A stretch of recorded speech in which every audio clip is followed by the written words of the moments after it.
So welcome to the 6th episode in a series where I'm giving some tips and tricks on how to program using Arduino. Actually, it turns out that this episode will be my 1000 subscriber special. Yay! It only took a couple of years to get there, but of course, a big thanks to all of my subscribers for that. Now this episode is actually a collaboration with my own DIY PCB series. I'm not sure if you're watching that or not, but in there I made an overly complicated UV box with a ATtiny1616 controlling it. So in this episode, I'll be giving a detailed breakdown for the code that I wrote for that. On the screen here is a list of contents for this video. And as you can see, it's pretty huge, so I definitely recommend taking breaks here and there while you're watching it. And for those who clicked on the video just to see the box in action, please feel free to skip to the end where I give a full demonstration. Now the reason I didn't break all this up into multiple videos is simply because a lot of my viewers are here for my other content, not for the coding stuff. So if I dumped out 6 or more coding videos in one big hit, then I'm pretty sure I'd lose a bunch of subscribers pretty quickly. Now I do sometimes get queries asking if I give out the file-based listings for my code, and it's a fair enough question I guess, but the answer is basically no. My objective in making these videos is to help people so they can write their own code, and to learn code, you actually need to go through the process of typing stuff in and trying to understand it piece by piece. By the way, this video includes some nice improvements for my task scheduling and button handling methods, so even if you've seen my earlier videos, I definitely recommend not skipping over those sections. And now for a tiny rant, but sorry to say, I really do not enjoy the process of making these coding videos. For this video alone, I recorded over 7 hours of continuous ad-lib narration, which I then edited down to 3 hours through the process of removing my ramblings, stutters, ums and ahs. You can just imagine how much fun that is. Actually, it has taken 2 solid weeks of grinding to get this video done, and throughout the process, I could really only think of things I'd rather be doing. But I justify all this pain to myself as my form of charity, a little give back to society, because I personally know how being able to program well can actually change people's lives. And I'm always gratified when I get feedback from subscribers saying that I help them out one way or another. Feedback like that, as well as clear statistics that show people are actually watching these videos, is the only thing that really keeps me going on this production. So if these videos helped you, then may I ask a little bit of charity from you too? And that would simply be to subscribe, like, share, or comment as you see fit. You doing that directly affects the ability of these videos to be seen by other people just like you. So it's charity to those people that you will be doing, not to me or this channel, which has actually never made a single cent. Anyway, enough waffle, let's get into the video. Okay, so first up, let's make a new project. We're going to make it for the ATtiny1616. There it is. And give it some name. Should do it. And now let's also add all of the libraries that we need. I know I'm going to use a liquid crystal one. This is bog standard Arduino liquid crystal. Add to project. And we're also going to need the 1 wire.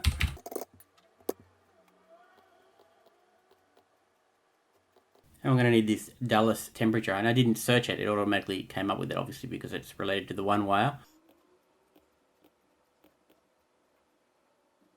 So I think we're done.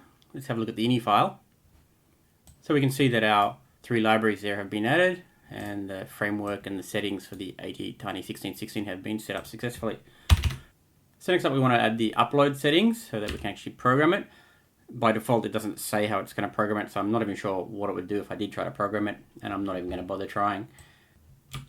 So the upload settings I'm using look like this. The upload protocol being set as serial UPDI. That's because I'm using that CH340E chip to program the ATtiny this time around. And I found that I can get up to speed of 230400. Now the default speed is pretty fast. In fact, it's only around about 10 or 20% slower than this. So you could just not specify the upload speed, but I found I can get it a little bit faster, so I'm using this. It was also quite interesting to note that the update speed is not really that much difference from using the Arduino Uno as a programmer either. So really, when you're looking at using the serial UPDI, I think the benefit really comes down to that it's quite compact and easy to use, and you get a little bit of a speed benefit. So, you know, it's all a plus. So let's just see if this actually is going to program or not.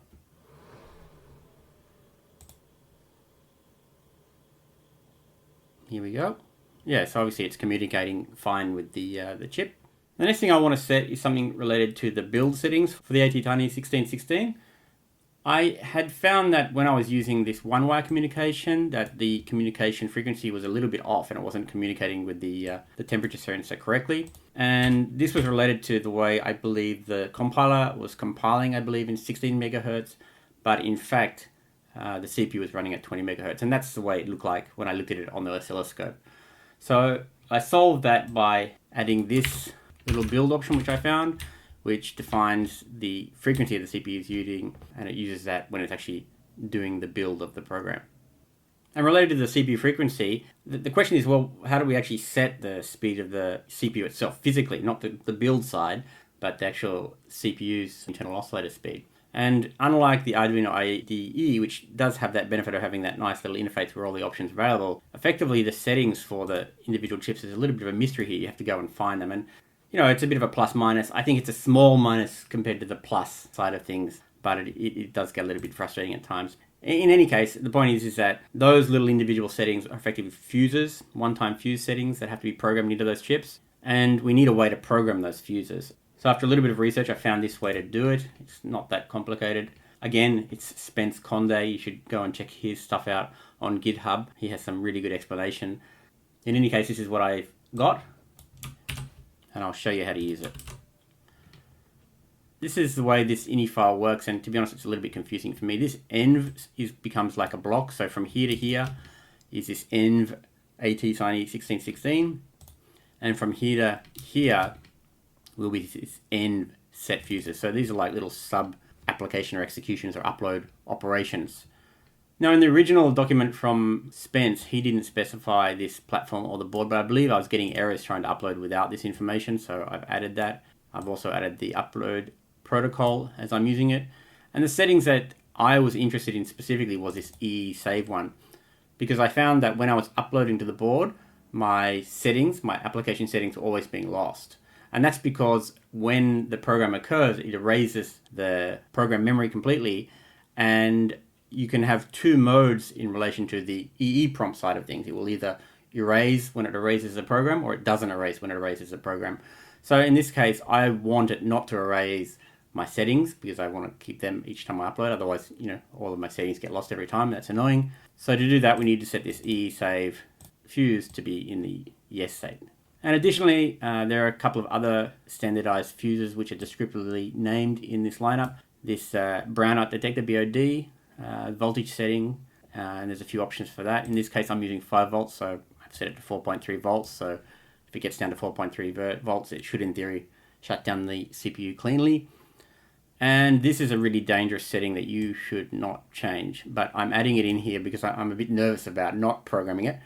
But this indicates the way that common programming pin will be used. So that programming pin is either reset mode or UPDI mode or IO mode, I believe. It's one of those three it can be set to. Now, if it's not in UPDI mode, then to program using that pin, you have to use a special programmer that uses a 12 volt signal, which I don't have. So if you actually go ahead and set this pin to be anything other than UPDI, then basically you're not going to be able to program the chip anymore. You're going to be stuck, and that's a bad deal. Well, unless you have a 12 volt programmer, of course. So in any case, I've included in there just to make sure that it doesn't program it any other way. And then the last thing is related to this CPU frequency thing.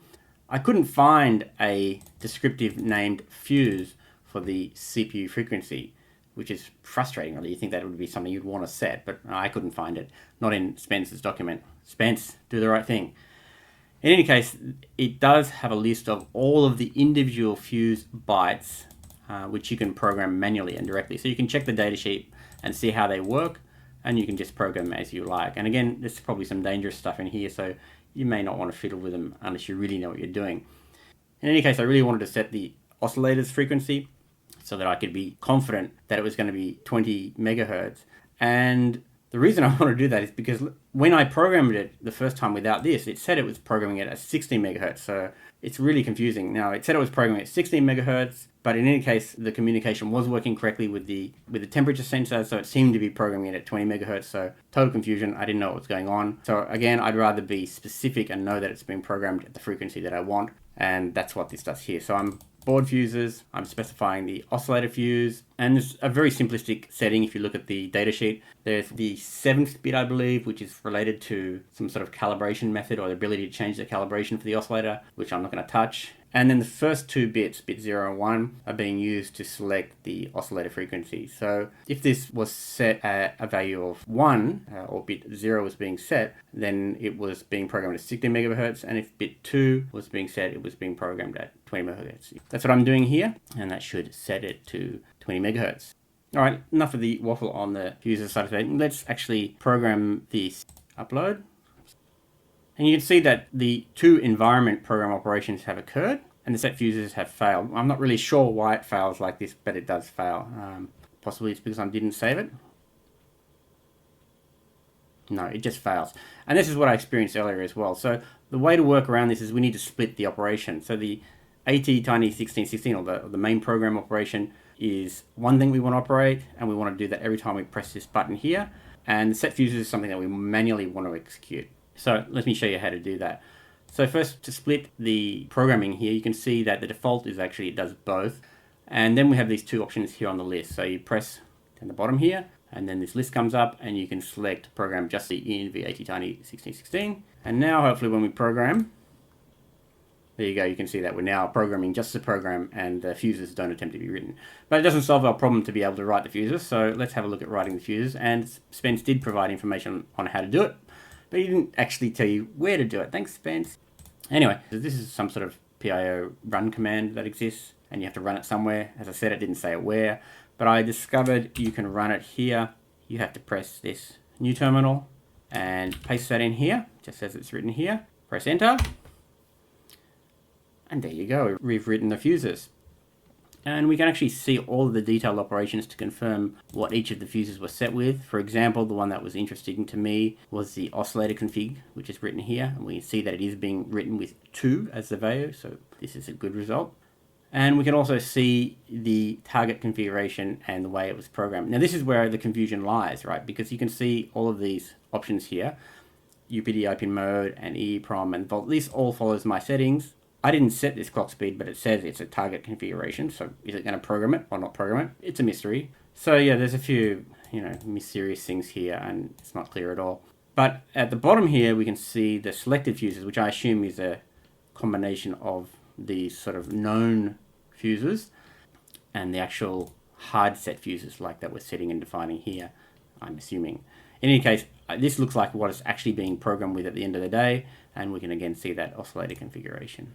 So that's it for fuses. I hope that helps somebody. It definitely helped me once I figured it out. So next up, we're going to set up all of the files that I'm using.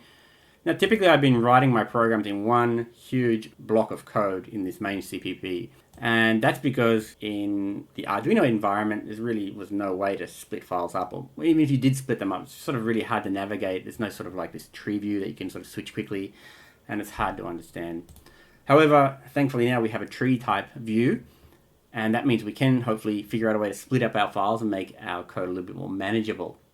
Now, according to this little documentation here, there's this little lib folder here, and it looks like this is the place that you would probably stick your libraries, whatever that is.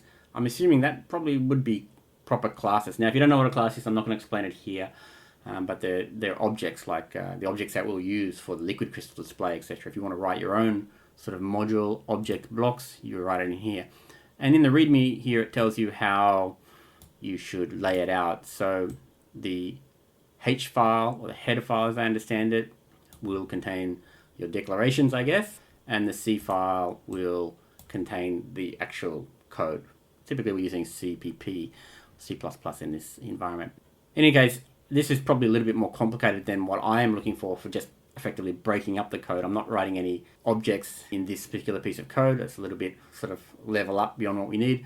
And objects also do suck up a lot of memory if you implement them in the wrong way anyway, and I probably would implement in the wrong way.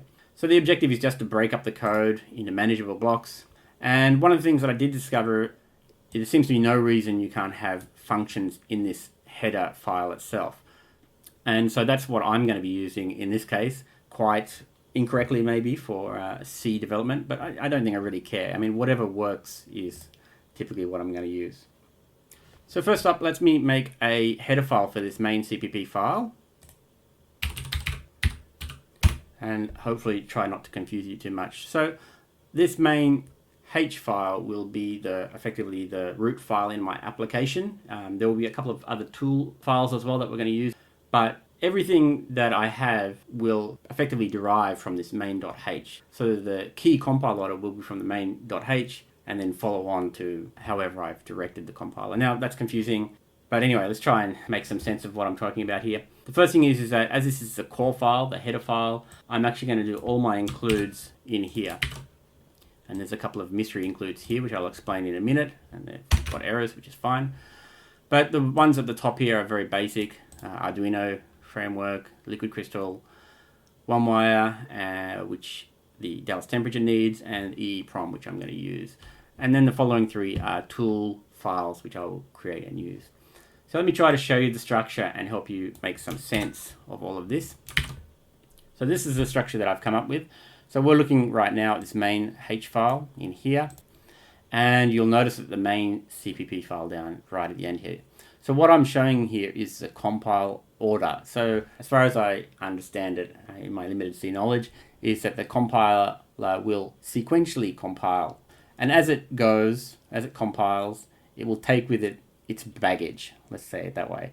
So once it compiles all of these components, for example, it will then make those available, or take that baggage and allow it to be used by main H. So what that means is that Arduino H or any of these other things can't use main H, but main H can use all of the baggage downstream.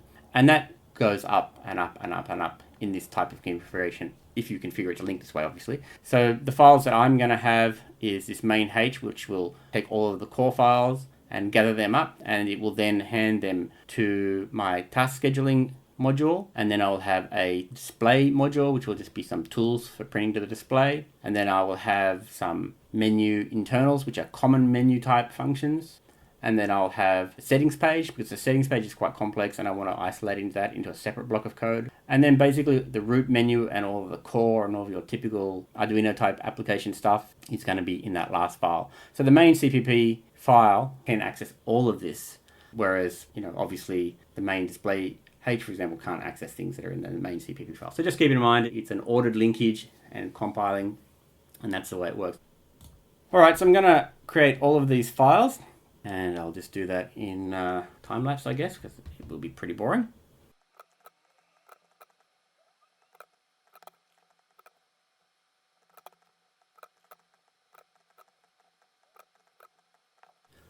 Okay, so now we've got all of these files here. The next thing we need to do is link them all up so that they compile in this order. So let's do it backwards. So the main CPP will be inheriting from this main settings page H. Currently we have this include Arduino H, but as we know from here, we will get the Arduino H from this main.h file as it stacks up, so we don't need to double define it. We could probably double define it. It likely won't create an error because it's not a circular reference or anything like that. But in any case, just to simplify the code and make it concise, get rid of that, and we will go to main settings page for the main CPP, and for the settings page, we will get it from the main menu internals. And from the main menu internals, we get it from main display. The main display from schedule tasks, and schedule tasks from main. So that completes the linking from here through to here, and hopefully this will compile without an error. It does. And the last little mystery component are these tools files which I have. Now I'm going to just paste the code straight in here, and we'll talk about them a little bit as we go along.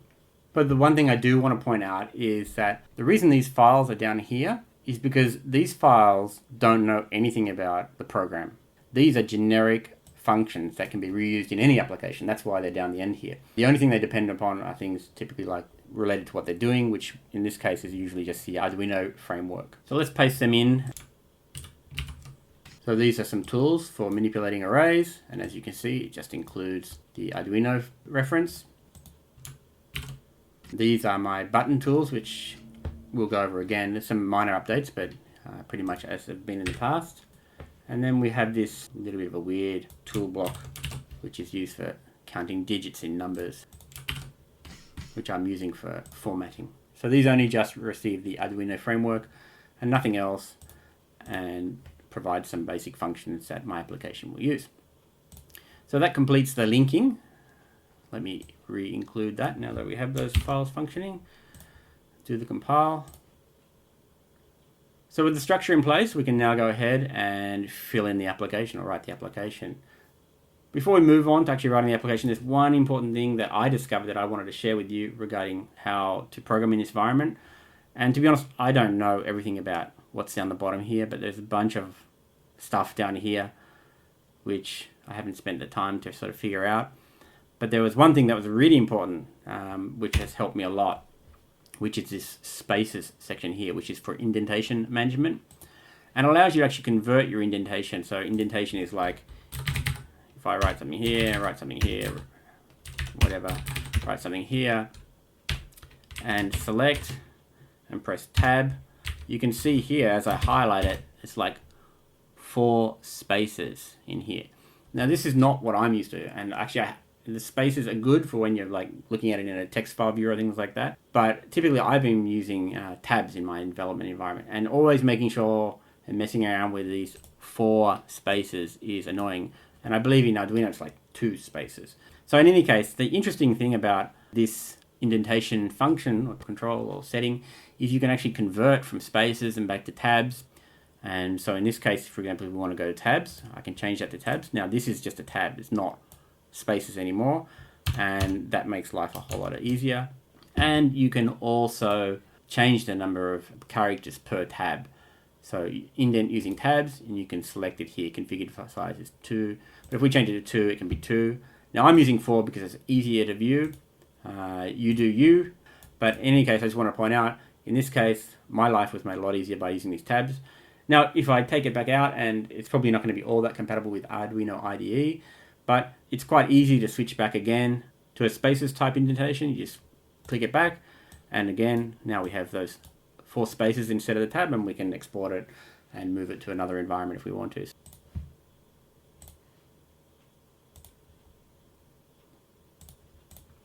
So whatever you do, just make sure you're using the same method for indentation across all of your files, because if you don't, yeah, it gets really messy when you're sort of moving things around, that's for sure.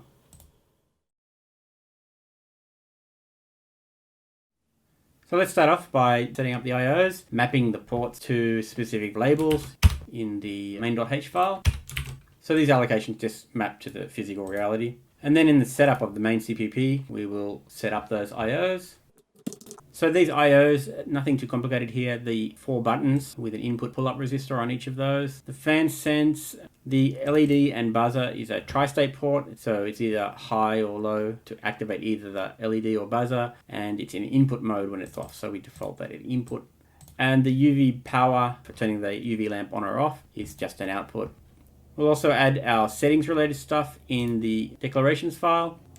So the settings object looks like this. This is a little bit confusing, but the root position, which is the pointer of the position of the root menu, I'm actually using and saving as a setting. So when you switch it off and switch it on, it always starts up pointing at that same or the last used menu position. I have an automatic fan and automatic backlight control settings, and that makes use of this structure, which is above here, called my auto item. It's just identifying if it's in auto mode or manual mode. If it's in manual or fixed mode, it will just use a fixed level value, which will be here. If it's in an auto mode, there'll be 3 modes, 0, 1, or 2, which is effectively high, medium, and low, and it defaults effectively to the medium setting. I also have automatic temperature shutdown, so if the UV lamp gets too hot, it will shut itself down, so there's setting for that level. I'm including a up count timer in the system, so you can just press start and let it count up forever, but instead of letting it count up forever, I'm actually allowing you to configure a cap for the maximum count up. And then I have 5 down count preset timers, which can be configured. So 1, 2, 3, 4, 5. And I'm just defaulting them with 10 seconds, 60 seconds, 120 seconds, 600 seconds, 1200 seconds. And the last value is the settings value, or the versioning or the corruption check settings value, which I've discussed in an earlier episode. So that's the structure for the settings. Settings object here, or the main settings object that is used throughout the application, is this one here. And there's a second one here that I'm keeping called settings_copy, which you'll see me use later. And that's used to create a snapshot of the current settings before I configure. Now I'm actually going to put the tools for saving and loading the settings in this main.h file because, well, may as well go here, I guess. So the set defaults, the settings load, and the settings save. I've already made an episode on this, so if you want to watch that, you can go and watch that. We do, however, need to add the load in the setup here in the main CPP. Do that immediately after setting up the IOs. And the next thing I'm going to set up is related to the menu structure itself. Stick it down here below the settings declarations. So there's only a very simple menu structure. It's basically a root menu. From the root menu you can go to the settings menu, and from the root menu you can go into a running mode or execution of the timer. So root menu, settings menu, and the execution of the timer. It starts up in the root menu. The root menu has 7 items, the settings items has 5 items. The pointer in the settings menu is actually made global, not local, which I normally do. So that means that when you leave the settings menu and go back to the root menu and then go back to the settings menu, it will remember what position you last selected. So there are 3 subroutines I'm declaring here for the menu structure. So the page root menu for the root menu, the page menu settings for the menu settings, and the run off. So let's set up the core switching mechanism and those routines so that everything is complete. So the main loop just gets this treatment, which we've seen before. So when the program executes, it first goes to this main loop, and then it's going to branch off to one of these subroutines. In this case, it will always start up in the root menu. And let's add those menus, even though they don't do anything for now. The root menu, and we'll also put in the main CPP the timer execution code. So this one, and the menu settings we're going to stick in its own file as I've discussed earlier. And I'm just doing that because this is a pretty large chunk of code. We could just stick it in the main CPP, but it becomes hard to navigate. Let's just see if that's going to compile. So far so good. And the last thing I want to do in this core code section is set up the LCD display. So here's the LCD display. It's just the basic setup, which I've explained in a prior episode. In this case, I'm using the 4 data pin type connections, and you can see here on the right I've written register select is that first bit, enable, that second bit, and the last 4 are the data bits. And you'll see these 2 other definitions here, which I'll explain later. Let's just get that LCD display working, and we'll do a little test of it too to make sure that it is functioning. So in the setup, initialize the LCD object and define it as 16 columns and 2 rows. So let's stick something in here. LCD dot clear. Hello. Let's go world, because last time I wrote hello there, someone hassled me in the comments about that. Actually, I'm not going to put that here. Let's just put it after the begin. Let's try that. And there you go, hello world. So that's it for the main core setup. Next up, let's try and get that fan RPM measurement done. So to measure the fan RPM, we know that we have those pulses coming from the Hall sensor of the fan. So the question is, how do we actually measure that? There's a couple of different ways you could probably do it. One of the ways is to measure the time between pulses. And if you know how long it took to get from pulse 1 to pulse 2, you would be able to calculate the RPM, right? But actually getting a calculation to work in that form is quite difficult because effectively you need really high accuracy to measure that very short duration. And as the fan is probably going to be not smoothly rotating, each of those individual measurements are probably going to vary a bit over a number of rotations. You would end up having to do a lot of averaging or something like that. So it's not inconceivable, but it's not that easy either. The upside of that is that your response time is quite quick. But in this case, we're really only displaying the value to the screen, so we don't really need that much of a high frequency update of the RPM. So the way that we're going to measure the RPM in this case is measure the number of pulses that occur within a certain time frame. In this case, I'm going to configure it to be 1 second. And to count the pulses, we need a way to do that. And you could sit there and have code that sits there and monitors the input and looks for the IO high-low changes. So the other way to do it is using interrupts. And so the interrupt will trigger when that input goes from high to low or low to high. And every time we get an interrupt, we'll increase the counter in that sort of period of time. And if the period time expires, we can then do the calculation. So that's the basics of it. Let's get into it. First, we need to set up some code to receive the interrupt, so when it's triggered. And we'll put it here again in this main.h because, well, not many other places I could put it. Again, I could make another file, but it doesn't seem worthy of another file for that. We'll stick a few declarations in first related to the measurement. So the RPM sample period in microseconds, so 1 million or 1 second. So we're going to be working in micros, not millis, in this section because we really want to get as much accuracy in the calculation as we can. We also have this fan init flag, which tells us that we haven't got the first measurement yet. The RPM as it has been calculated, and then these are being used to actually track and calculate it. So the first value here just counts the pulses. That's pretty straightforward. This last microseconds is when the end of the last calculation was made, and this microseconds is the value that will be used as it enters each of the interrupts. Anyway, let's have a look at that. So we haven't actually set the interrupt up yet, but let's put the code for the interrupt in place. Here it is. As we get the interrupt, the first thing we want to do is snapshot the time so we can really accurately capture the time in relation to receiving that edge. So everything that happens after this is not time critical, basically. Well, I mean, we don't want to spend a lot of time in here because obviously we're taking processing time away from the main application, but it's not time critical in the sense that it won't affect the accuracy. So once we get the micros, the first thing we will do after that is increase the counter. And here is that init case. That means it's never run before. Now, if it didn't run before, well, we didn't know what the last micros was. So we have nothing to calculate from, and we don't know when it's going to finish. So what we will do is set it up so that the last micros becomes whatever this micros was when it came in here. It'll reset the pulse count, the fan RPM, and we'll clear the initialization state. From the next pulse on, we're into the real counting of pulses per second. So if we're not in it, then it really only matters if the 1 second period has been met. So in this case, if the difference between the last and this micros is greater or equal to the sample period, well, then we'll go ahead and do the calculation. Now the calculation makes use of the sample period here and the amount of pulses. You can do the math if you want to figure it out. I've already figured it out in my head.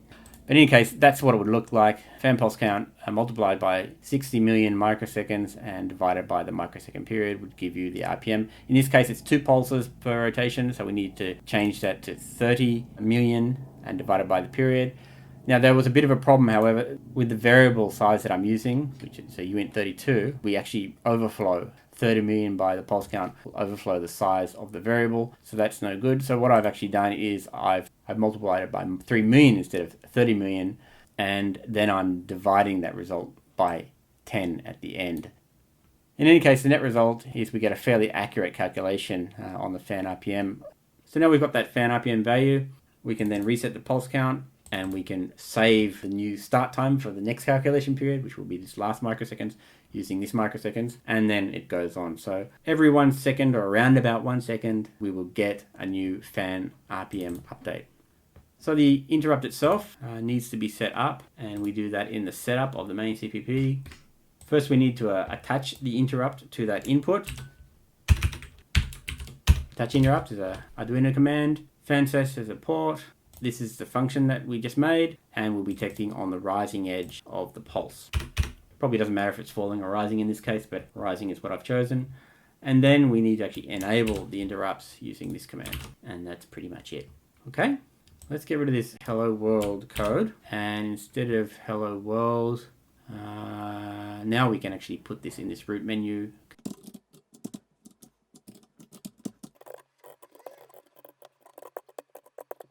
And we don't want to print hello world, we want to print the fan RPM. Got an error there. We'll be looping. Let's put a little delay in that as well. Okay, let's see if that will program. So you saw there for the first second it sat at 0 because it has to wait that first interval, and then immediately we're getting that fan speed. And you can see that the updates are pretty smooth. We're only getting a variation of a couple of counts. Now there is one big problem with this method of measuring the RPM, and that is that it's dependent on those pulses coming to actually do the measurement. So what happens if the fan goes to a dead stop? Well, you can imagine that the fan will stop, the interrupt will stop being received, and the fan RPM will stop being updated. So I actually solved this problem using a scheduled task, and luckily for you, that's what we'll be covering in the next section. So I've done a complete episode on scheduled tasks before, so I'm not going to try to recover too much of the old ground, but the scheduled tasks that I'm using are a little bit of an upgraded version of that, so there's a few new things to learn there for those people who want to look at that. Follow along as you like. Now we actually got a dedicated file here, which will contain all of the scheduled task stuff, so that's nice and easy to sort of locate. And first up, we're going to actually define all of the stuff for the scheduled task. So this first definition I have here is for this schedule max delay. That's being just used to monitor if tasks are falling too far behind. And as I had shown before, when the task schedule falls too far behind, it will get out of sync and it'll get pretty messy. So I reset the entire task schedule from scratch. In this case, we're going to have 3 separate tasks, and here are the settings for each of those tasks. We have the initial wait, so when the schedule is initialized or the system's turned on for the first time, how long it waits before it runs for the first time.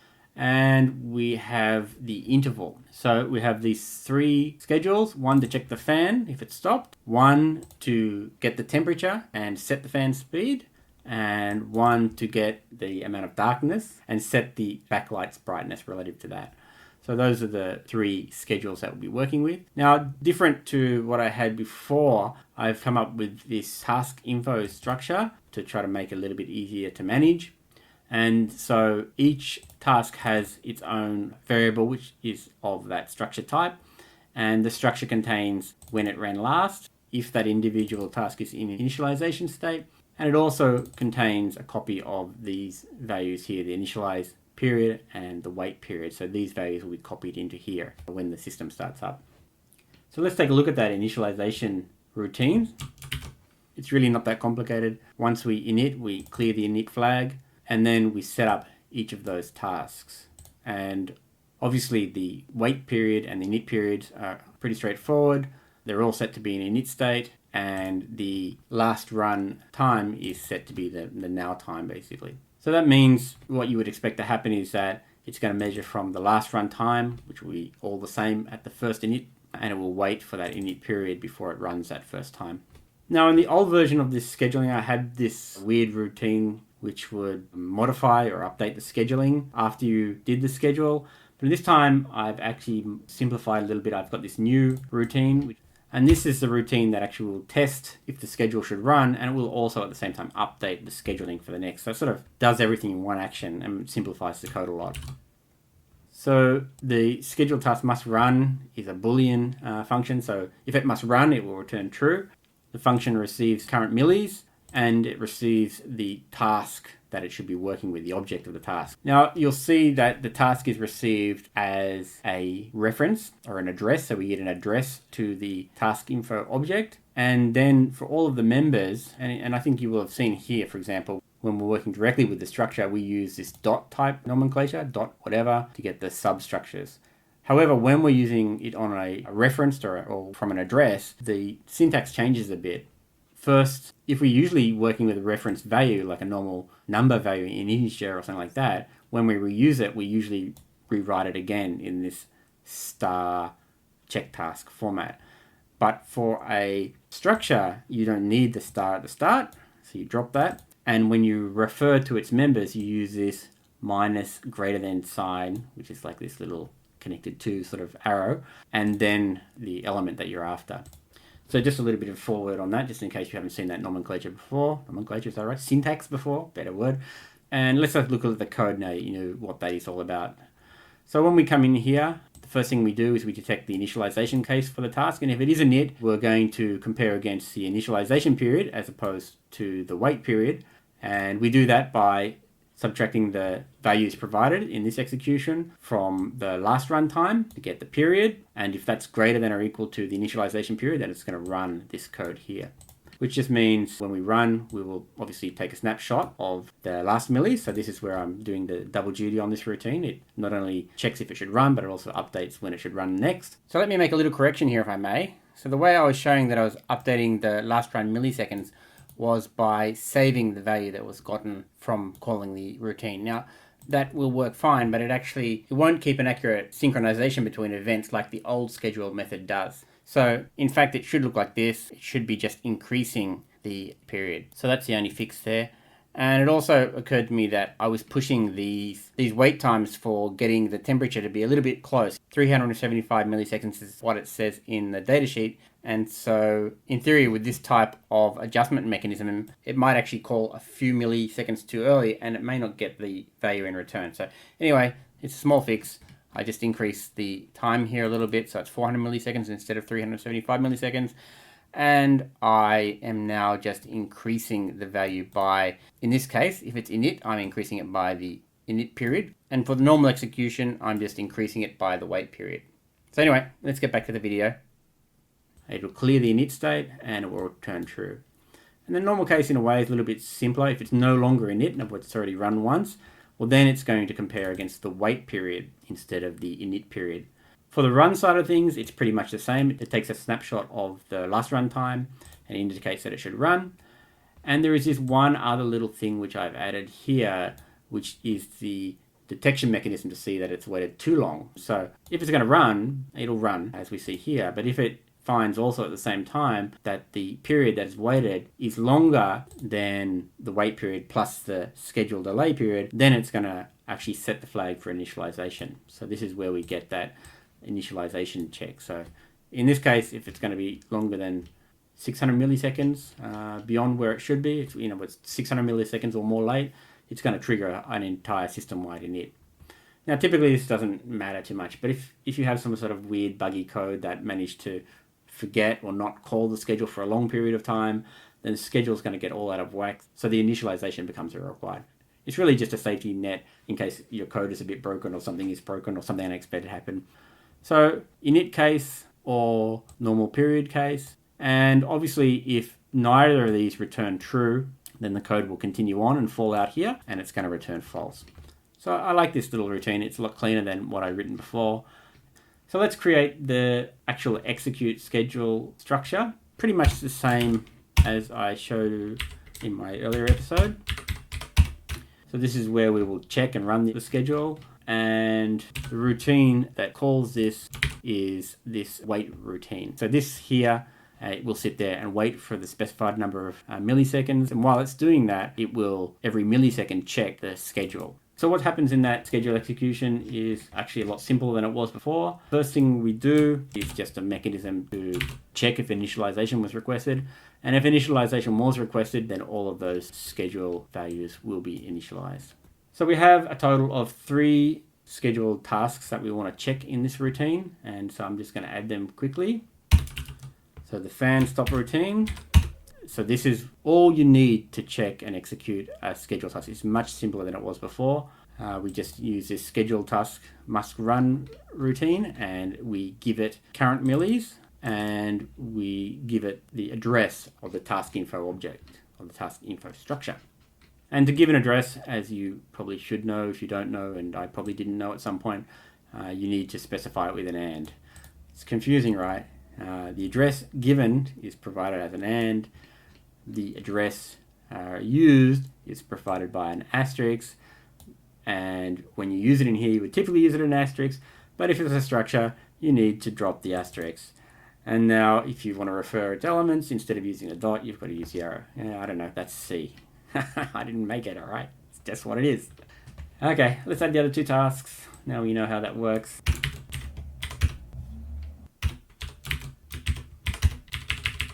So really that's it for setting up the task schedule. It's so simple, it's crazy now. I mean, yeah, I really like it. It's much neater and easier to understand. Let's, while we're on this here, because it's a very small task, let's just add this one here for detecting the fan being stopped. And that's what it looks like here. So this is the case that the fan is stopped. We're not receiving pulses anymore. We want to detect that situation.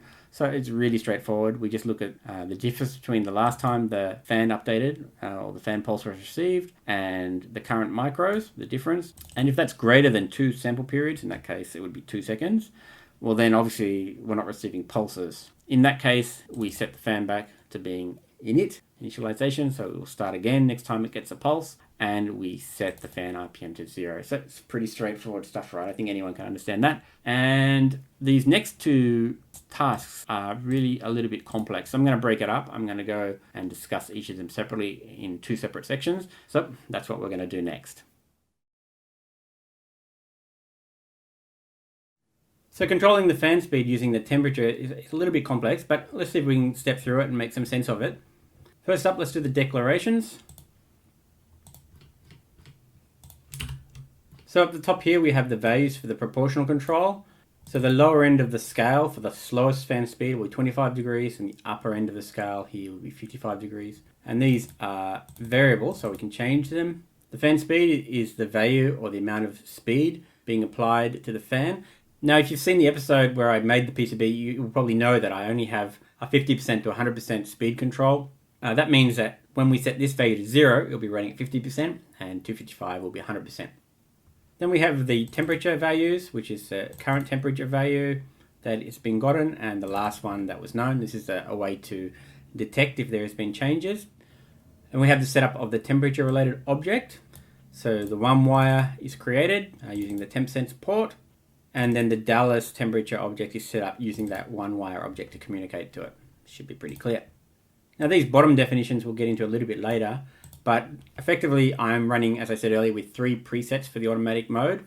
So this is indicative of those 3 presets, or the 3 different presets.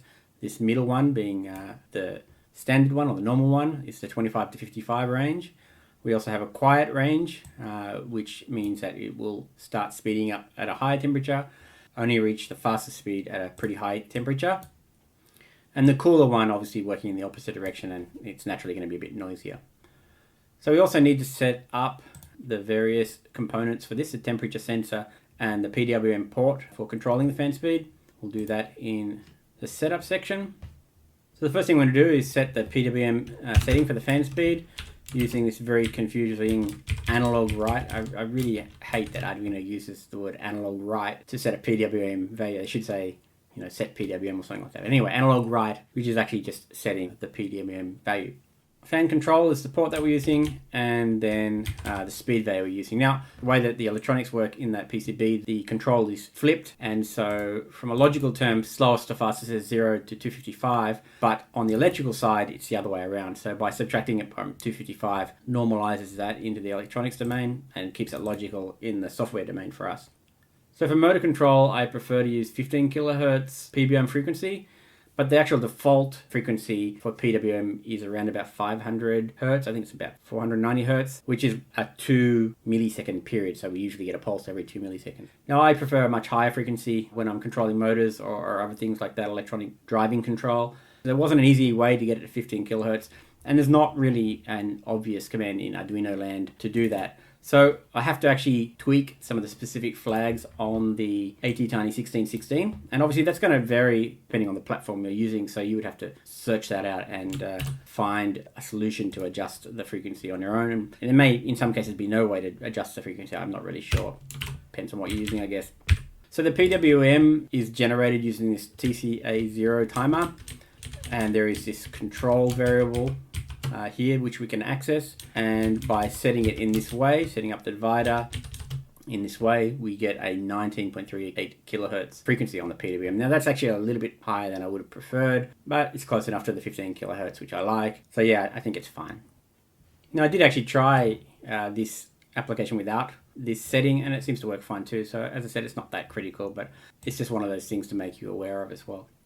So that gives us the ability to control the motor speed.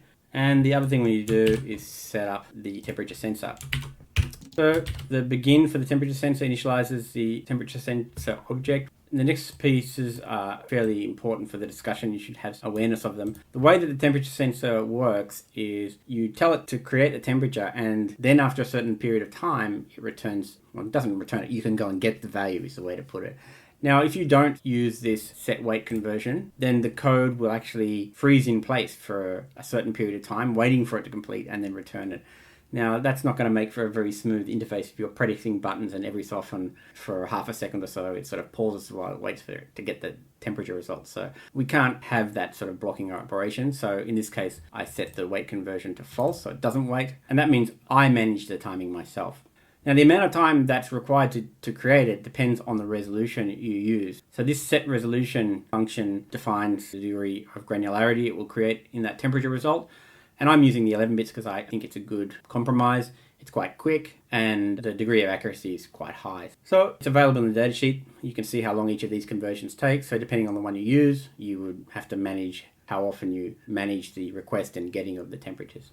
And the first thing we're going to do is request those temperatures so that it's already generating a temperature for us to go and get.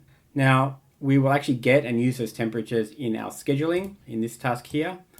And we know that it's going to wait 375 milliseconds before it runs the first time. And then we do it every 375. So those 375 milliseconds is directly related to how long that conversion time is taken. So let's start putting together the routine here. So the first thing we're going to do is related to managing the temperature. This is our variable that we're using to store the temperature, the latest temperature, and we get it using this command. Now, it's quite possible that you have more than one temperature sensor in this one-wire environment, and there's ways you can manage that and do that. And I've done that in my mini lathe as well. You can see where I'm having multiple temperature sensors, but it's a little bit complicated and not necessary for what we're doing here, where we only have one temperature sensor. Simply put, in this case, where we're only using one temperature sensor, we can access that return value on index 0 from this temp sensors object. So once we've got that new temperature value, the next thing we want to do is request it create the next temperature. So these are two communication sessions. You could say there's one to get the value and one to ask it to make the next value. Next up, we're going to split for the case where the fan is operating in an automatic or fixed or manual mode. And this is if the fan is automatic. And we'll do this code here in a second because it's a little bit complex. But let's just put the other one in first. This is the case for the manual. So you can see here, we are just calculating the fan speed. So we have a fixed level, which is based upon percentage. So it goes between 50 and 100%. We subtract that 50% base value. So it's running between 0 and 50 now. And we're dividing by 50 to get a fractional value. And we apply that fractional value or multiply it against the available range, 255, and that gives us our fan speed.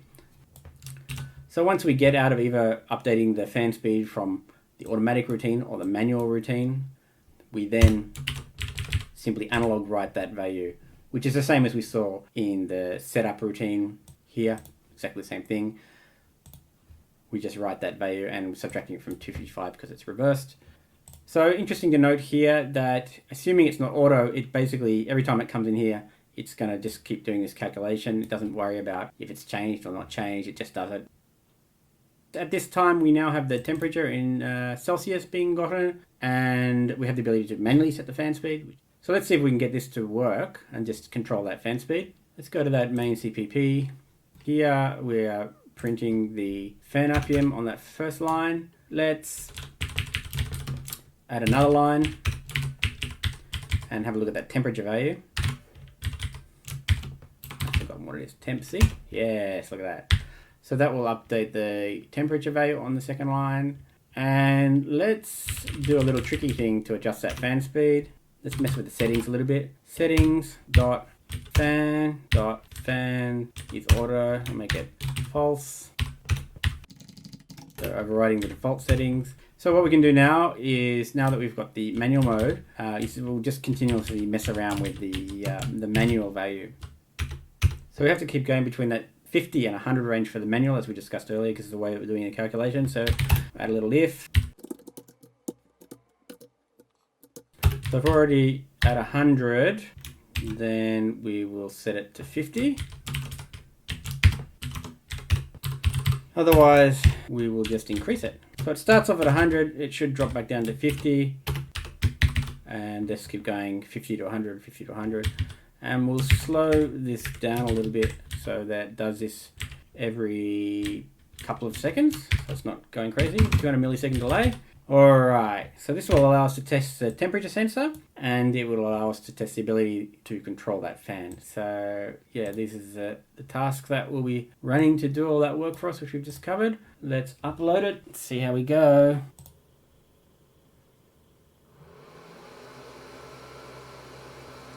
Yeah, that's not working at all. Let me have a look at what's going on here. Print, level, delay. Oh, I see the problem. See, we're using delay here. Let's think about this for a second. nowhere in here are we actually calling the schedule routine, so there's no way to actually get to that schedule. So instead of the delay, we have to use that wait routine, which is created in that schedule task, this one down here. See? And that's what's going to call this schedule.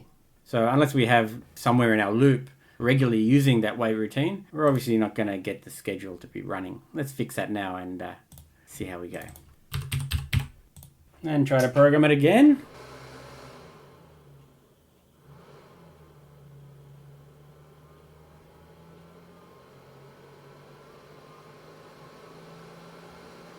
So now we can tell that the schedule is working because the fan is ramping up and down. So that's working well, but we're not seeing that temperature value. So what have I messed up on the temperature?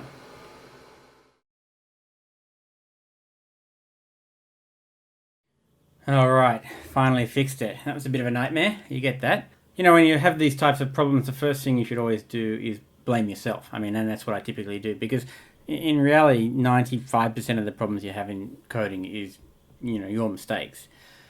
But there's always a case that it's not your problem. And I believe that's the case in this situation. So first I fiddled around, you know, it looked like that mismatch between compile CPU speed and actual speed the CPU was running at.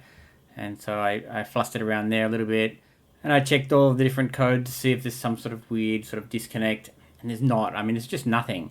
And then I moved to uninstall the libraries that are here, the one wire and Dallas temperature, and reinstall it. Still didn't make any difference. But I did have a working project. So I actually uninstalled and reinstalled the libraries in that working project. And believe it or not, it stopped working too. So that only leaves one thing. The installation process is installing a broken either one wire or Dallas temperature block. I didn't go into the detail of figuring out which one it was, but you know, it seemed pretty obvious there that was the case. Thankfully, I had a backup of my entire project, which contained the original versions of the Dallas temperature and the one wire. And so I have just copied that whole folder back in here. You can see the old one here, libdeps.old. That's the one that was in there, those three folders. And this is from my backup file. And if I put the one that we installed together in, it doesn't come up with the temperature. If I use the original version which I was using, it does. Now, the interesting thing is that this is meant to be all version controlled and kept safe and whatever, but at the end of the day, you are uploading it up from the internet, so who the hell knows what is on those GitHub files, etc. So, you know, that's the way it is. So, yeah, don't just believe this versioning, that's for sure. It's an interesting experience. And thankfully, I did have a backup of these, and it works fine. It does, however, pose the question is, you know, will somebody fix it or not fix it? If you try to use this one wire or Dallas temperature, will it work or not work for you? I'm not really sure. Hopefully by the time you watch this video, that issue will have been solved or noticed by somebody else. It seems like a pretty obvious and nasty one. In any case, as you can see, we now have the temperature being picked up. In this main CPP, I got rid of that ramping of the fan speed because we know that that's working, and I'm just displaying the temperature, and I lowered the fixed level of the fan speed to 50, so it's quiet while we are recording it here. So, where are we at? Well, I think we are complete as far as getting the temperature and being able to set the fan speed. The next thing we need to do is set up the automatic control based upon temperature, so let's do that. So the automatic calculation is a little bit, and process is a little bit more in depth, so I'm being a bit more careful about processing time. So I'm tracking the last temperature and the temperature we've got this time, and only updating or recalculating the new fan speed if the temperature changes.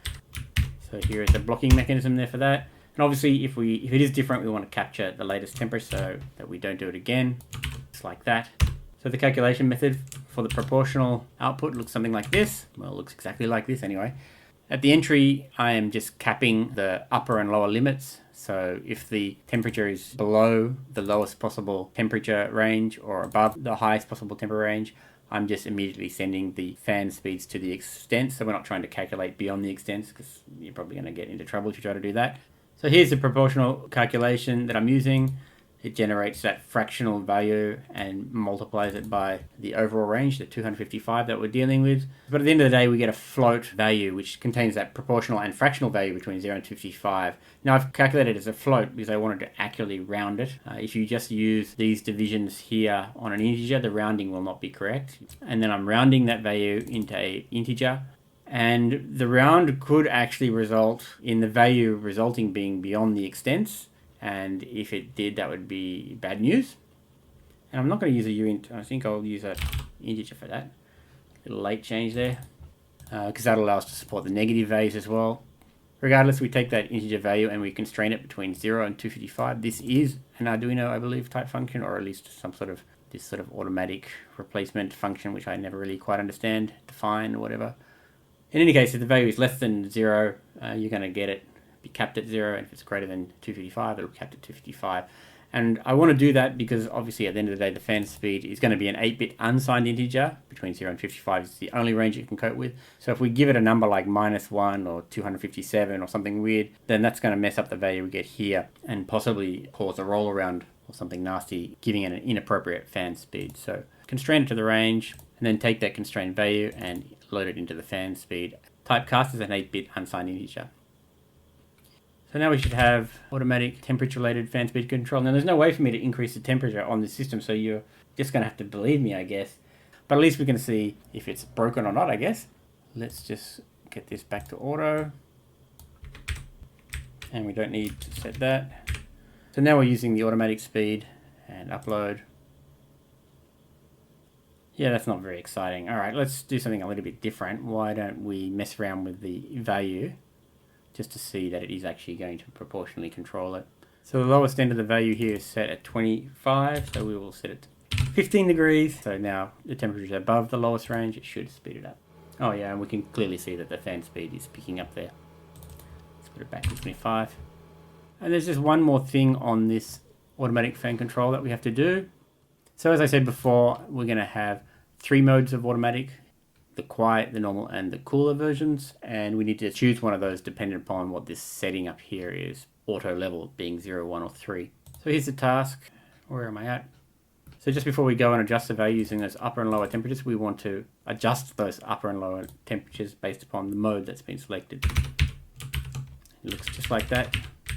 It's not complicated, just looks at the auto level that's been set, and it's a switch case structure. And if it's case 0, it'll be the quiet setting. If it's case 2, it'll be the cooler setting. And otherwise, typically means it's going to be 1. So I didn't specify 1 because I want to have a catch-all. So that's it. It should build okay.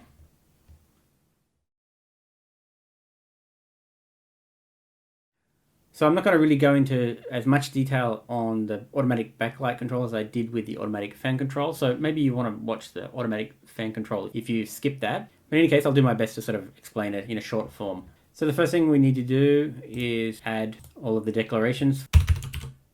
And they're very similar to the automatic fan control. We have the proportional range for the light, the upper and lower limits for the detected light levels. We have the set level of brightness on the backlight.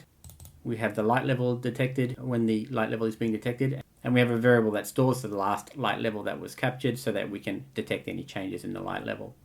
Something that's a little bit different is this array, unsigned integer 16-bit 30-element array, and we're calling it light value stack. And what that's used for is to really slow down the degree of detection of light changes, and also to create a more accurate capture of the light level. So it's an averaging or a smoothing mechanism.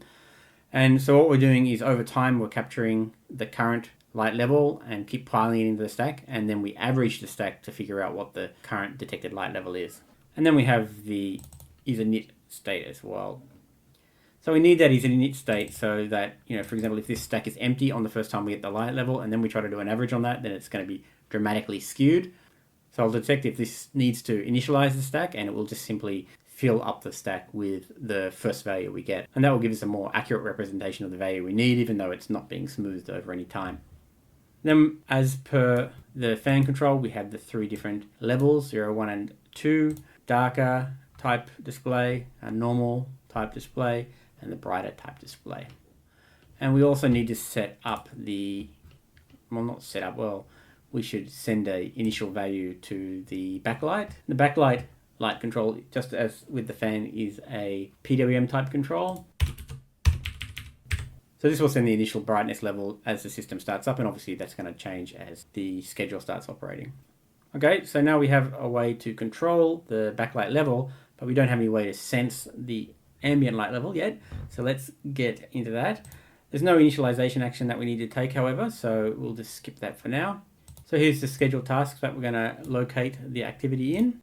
And the first thing we're going to do every time the scheduled task is called is we're going to run this little routine, which is called get light level to stack. So that will go and capture the light level and push it onto the stack. Now we haven't added that routine yet.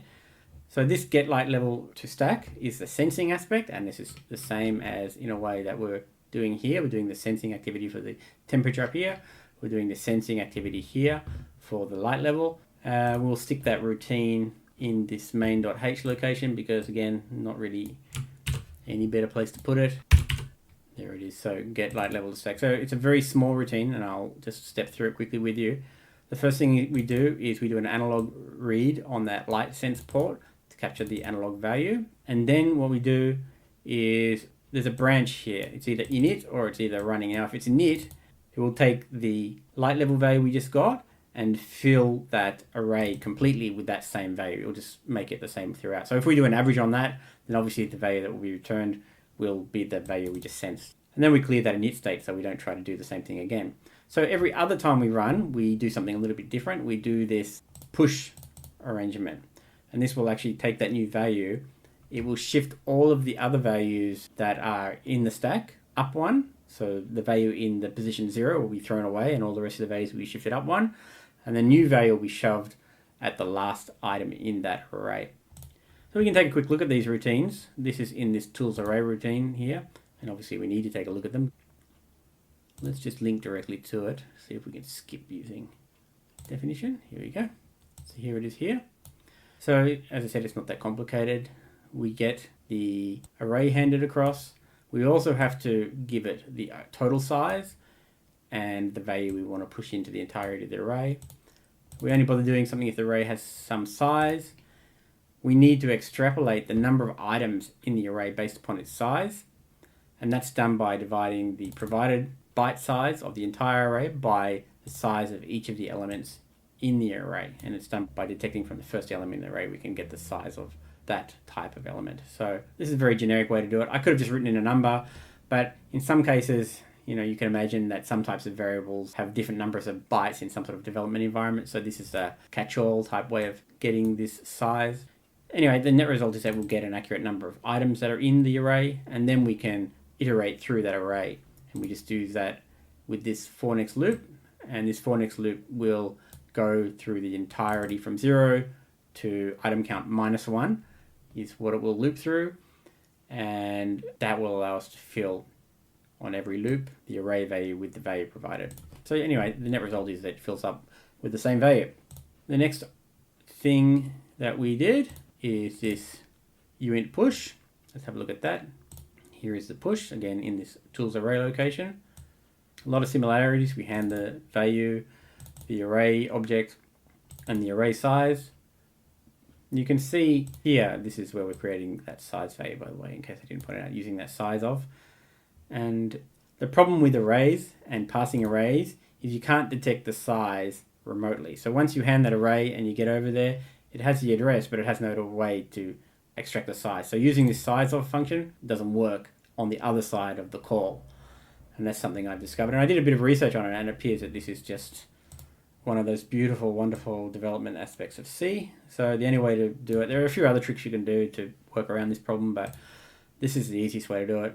Just hand over the size in the call, and then on the other side of the call, just pick that up and use it as if the size of was being called in here. So yeah, it's messy, I don't like it, but it is what it is. So yeah, it's pretty much the same. We get that size array. If it's more than 0, then in that case, we can go on and do something useful. We get the item count. We have this little check here to make sure that if there's only one item count, then there's no way that we can really shift values through the array. So instead, if there's only one item, I'm just pushing that received value directly into the 0 position of the array. Otherwise, we're going to do the push. And the push, instead of going through every element, it goes through I equals 0 to the second last item. And then we are putting in, for example, if this was 0, the first item, then it's going to take a copy of the item that's in 1, and that's that shift down arrangement. So it does that throughout, and that will do the push down. And then on that last element, after the loop is complete, we save that value. So that's the push mechanism. It's pretty straightforward. So now we have this light level value being pushed onto the stack. The next thing we do is we branch off depending on if it's an automatic or manual mode. And we'll do the auto again in a minute. Let me just add the manual for now so you can just see the basic mechanism of setting the value. So obviously in this case we're ignoring the light level and just using a fixed manual value. Display brightness is a proportional value. The value is provided is between 0 and 100, so this creates a fractional value and multiplies it against this 255 from 0 to 255 and rounds it off. So once the manual calculation is complete, all we do is then write or analog write or set that PWM value to be the brightness value that we calculated. Nice and easy. All right, let's move on straight away and do the automatic part. Once we get into the automatic part, the first thing we need to do is calculate that average value for the light level based upon what's in that stack. So this gives us our light level.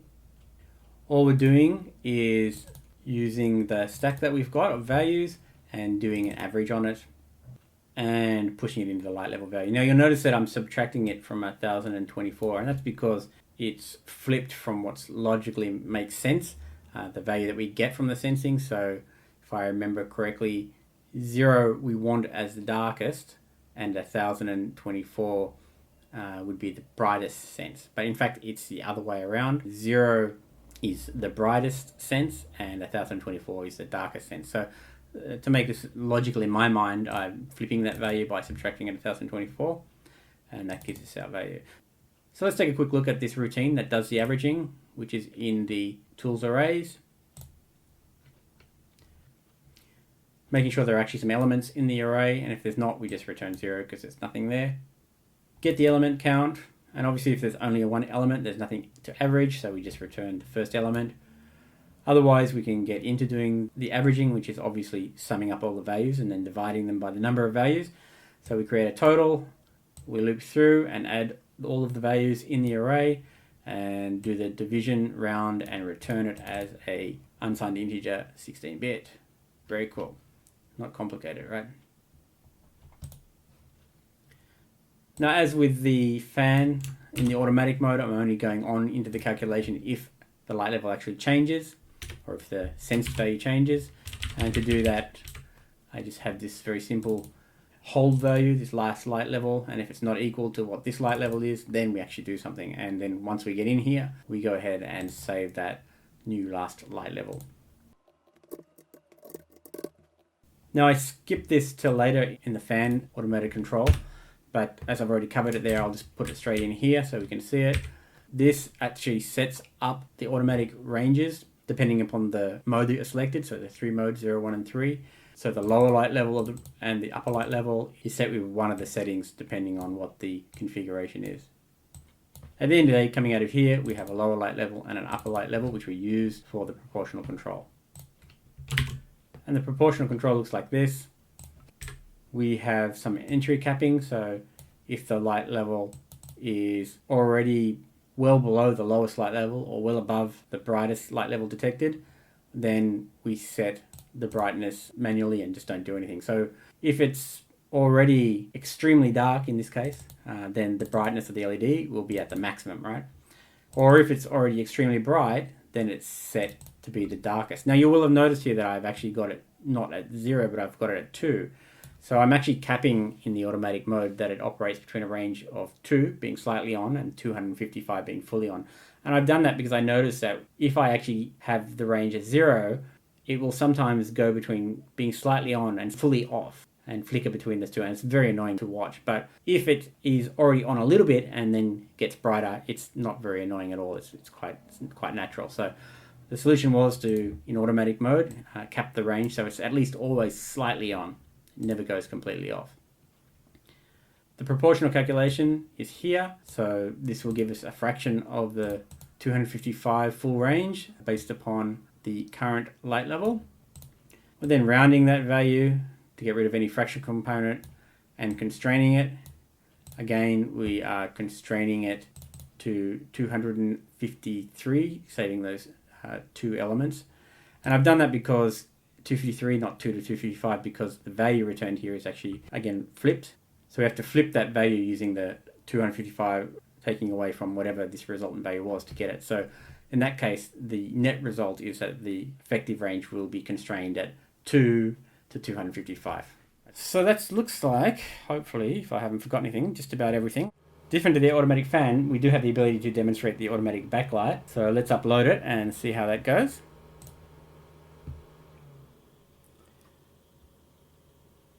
Well, you can see there that that's getting brighter and darker.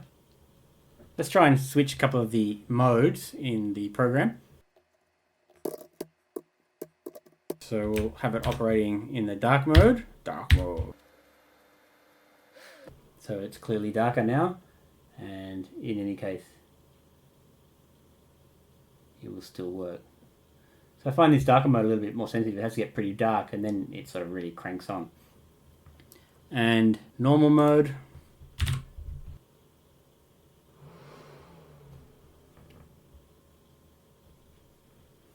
And the bright mode. So I'm not sure if you can tell on the screen there, but it is brighter, and it still gets even brighter. Yeah, pretty cool. Okay, so up next, let's have a look at some of those common menu variables and functions that we'll be using to run this application.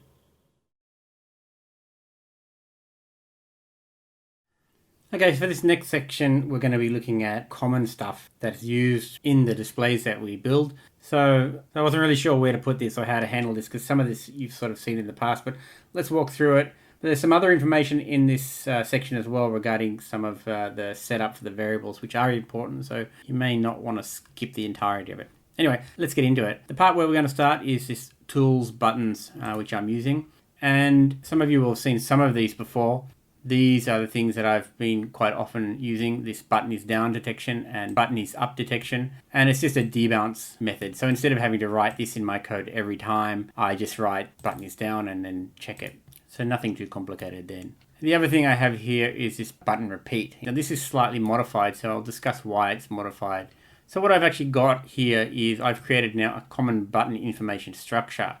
And that button information structure is what I use, for example, in this button repeat. Instead of providing all of the different bits and pieces, the release time and all that stuff, I hand that over in this one structure, this button structure.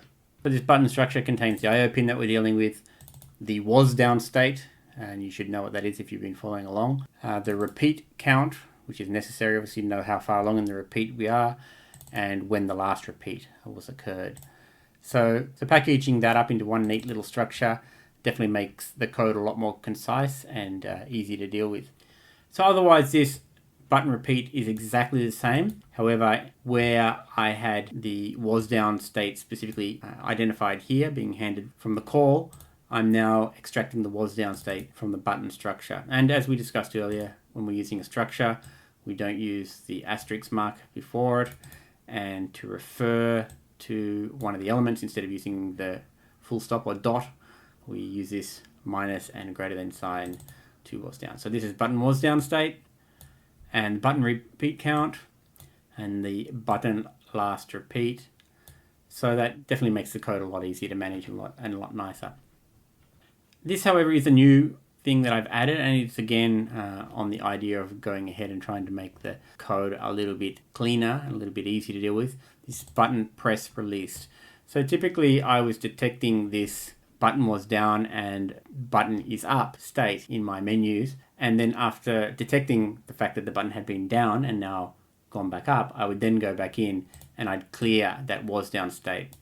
So what this routine does is it makes that a little bit more concise. It will detect if the button was pressed but now has been released, and once it does that, it will return that, so to say yes, and the button was pressed and released, do whatever you need to do, and at the same time it then clears that was down state. And obviously if it wasn't down and released, then the return value is negative, right? So yeah, that's all of them. It's not that bad.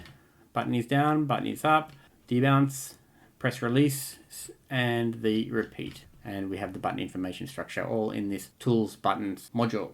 So next up, something related specifically to this application.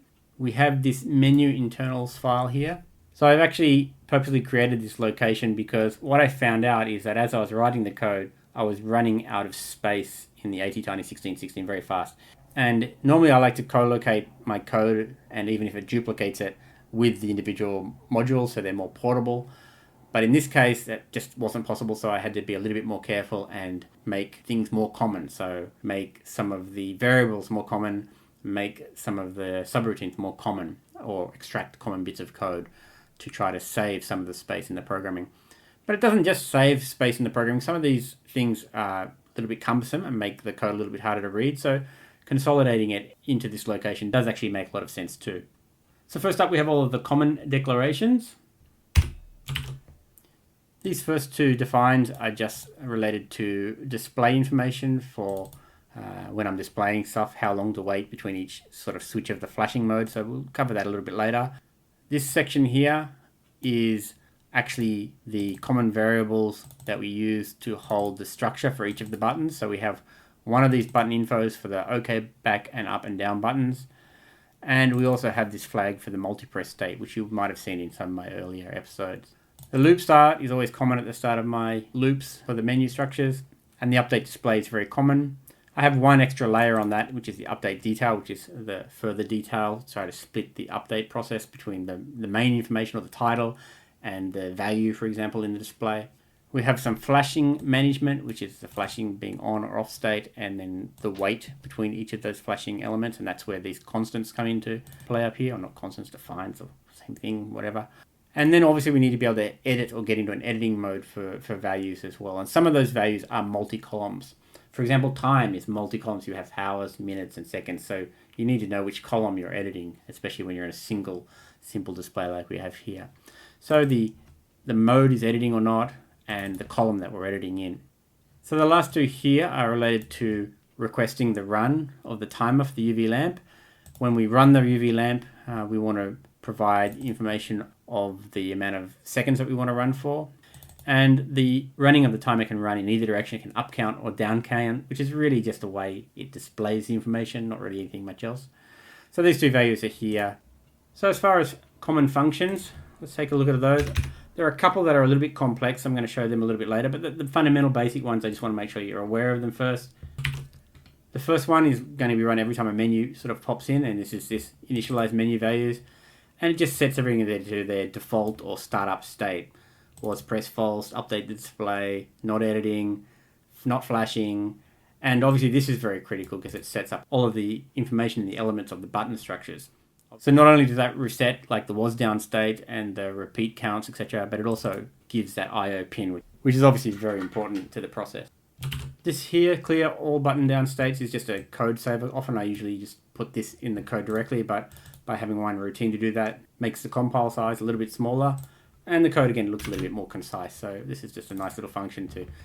And also capturing all of the button down states is something that happens in all of my menus. We want to capture those button down states every time we do that loop. And the last one we have, which is pretty straightforward, is this force auto update. And this is more related to the settings menu. I could have probably stuck this in the settings block of code, but I decided to stick it here, it's fine. And I've done that because obviously the ordering gets messy again. The settings page is referenced after this, and that means that this would have to be at the top, or we'd have to have some messy reference. So yeah, whatever. This is where it is. So all this does is tweaks the last temperature value that we captured and the last light level. So it's actually not the same as the current light level or the current temperature. And that will trigger an update of the automatic functions. And so if you're doing some adjustments, say selecting a different automatic mode, if we didn't tweak these values, then it wouldn't update until it detected an actual change in level, which is, not very intuitive. You want to see those changes immediately. And believe it or not, I think that's about it for the really core common stuff. So as we discussed earlier, I'm going to have the settings menu itself isolated to one file here, and that just makes the code a little bit more manageable. And to make our testing a little bit easier, I'm going to change the startup page so it starts up immediately into the settings menu as opposed to the root menu. So let's just do that. We'll change this back later. And let's get to building this menu. So the first thing we're going to do is make use of one of those routines that we just made, those common menu routines, and that will initialize or reset all of those common menu values. So the way I've shown it before is that I usually have all the declaration for those local variables, but as I've said, I've made those variables global in this case to sort of minimize on the amount of coding space required. Get straight into our infinite loop, and when we enter the loop, the first thing we do is we snapshot the millis so we know when we got in. And the next thing we need to add is our mechanism to keep the pace of the loop. So this is a small 25 millisecond delay. It's not exactly a 25 millisecond delay as such, because it's measuring from the time that it entered the loop. So whatever the code in here, however long it took, will also be a part of it. But the net result is you basically have this loop running every 25 milliseconds. And inside the pacing loop is this wait too, and you've seen that we made that before. So this wait is being used in place of what you'd normally probably put a delay in there. So if we go and have a look at that, this is that wait routine that we made, and that's what's continuously calling the schedule execute routine, which will run our schedule or our background tasks. So that's about it. Next up, let's try and get something on the display. So far, this is all pretty straightforward. Unfortunately, it doesn't stay all that straightforward. So this is very similar to something you would have seen before. This is just activating on the update display flag. So if there's something that's changed, it will come in here and do this. In this case, I'm really only using the update display for when I'm actually switching between different settings. Whenever I switch the setting, I will update the title, and then the detail, or the value of the setting, is set on a update detail routine, which is separate to this. In any case, for now, here are the 5 different settings that we have, and depending on the position or the navigation of the settings menu, one of these will be shown. So we're locating that at the first row. This is row 0, or the first row. And then on the second row, we're going to put 16 characters of space. Now I'm using this print chars routine, which I made. It's just a little routine to print a string of repetitive characters. Let's take a look at that. Oh, I haven't added it yet. So this is a display type function, so we're going to stick it in this main display location. And here it is here. There's nothing much to it. It only bothers to do something if more than 0 characters are required to be printed. Now the thing about LCD print is you can't print a character, a char value. So before I go to print it, I actually take that character value and I place it into a character array. So here I'm making a character array, and then I'm filling the first value in the character array with that one character. And then there's no problem with printing a character array. It seems to work fine. And we print that character or character array of a single character n amount of times, or the count amount of times. So it will go from 1 to 16 times, and it'll print those characters. Now I could have just probably put an LCD print with 16 spaces, and that would have been fine too. But I use this print chars for a few different things, and it looks a bit easier on the eyes here. It's probably interesting to point out here is that when you're providing a character value, you actually need to identify the character value by putting it inside these apostrophe marks. So yep, that's how that works. Now I'm not going to add the detail straight away. What I think we'll do is we'll try to navigate around here, make sure that that works. So let's try to add some of the basic navigation parts. The first thing we're going to do is capture the button down state. That's this little routine here. Right click, go to definition. It just captures if any of the buttons are down, it will set the down state to be true. And that's the same as you've seen in my earlier menus tutorials. It's just done in a slightly different way. And the next section, probably trying not to confuse you too much, but this settings methodology that I'm using is that you can select one of these values and then you can edit it. But you have to enter an edit mode. So you have effectively a view mode and an edit mode. And there's a few reasons for that, but I'm not going to go into the details. I think they're pretty obvious as you see the way it's been implemented. So regardless, there's 2 modes. One is navigation, where you're selecting the element, and the second mode is where you're modifying the value. So we need to actually split the different actions between editing actions and non-editing actions. So I'm using this isEditing value or flag to identify if I'm in editing mode, which you're not when you first come in. And if you're not in editing mode, well, then you're just doing the typical navigation actions to select the specific setting you want to enter into editing mode, or possibly exit back to the root menu. So let me just paste in all of the non-editing functions here first, and they're really things that you've seen mostly before.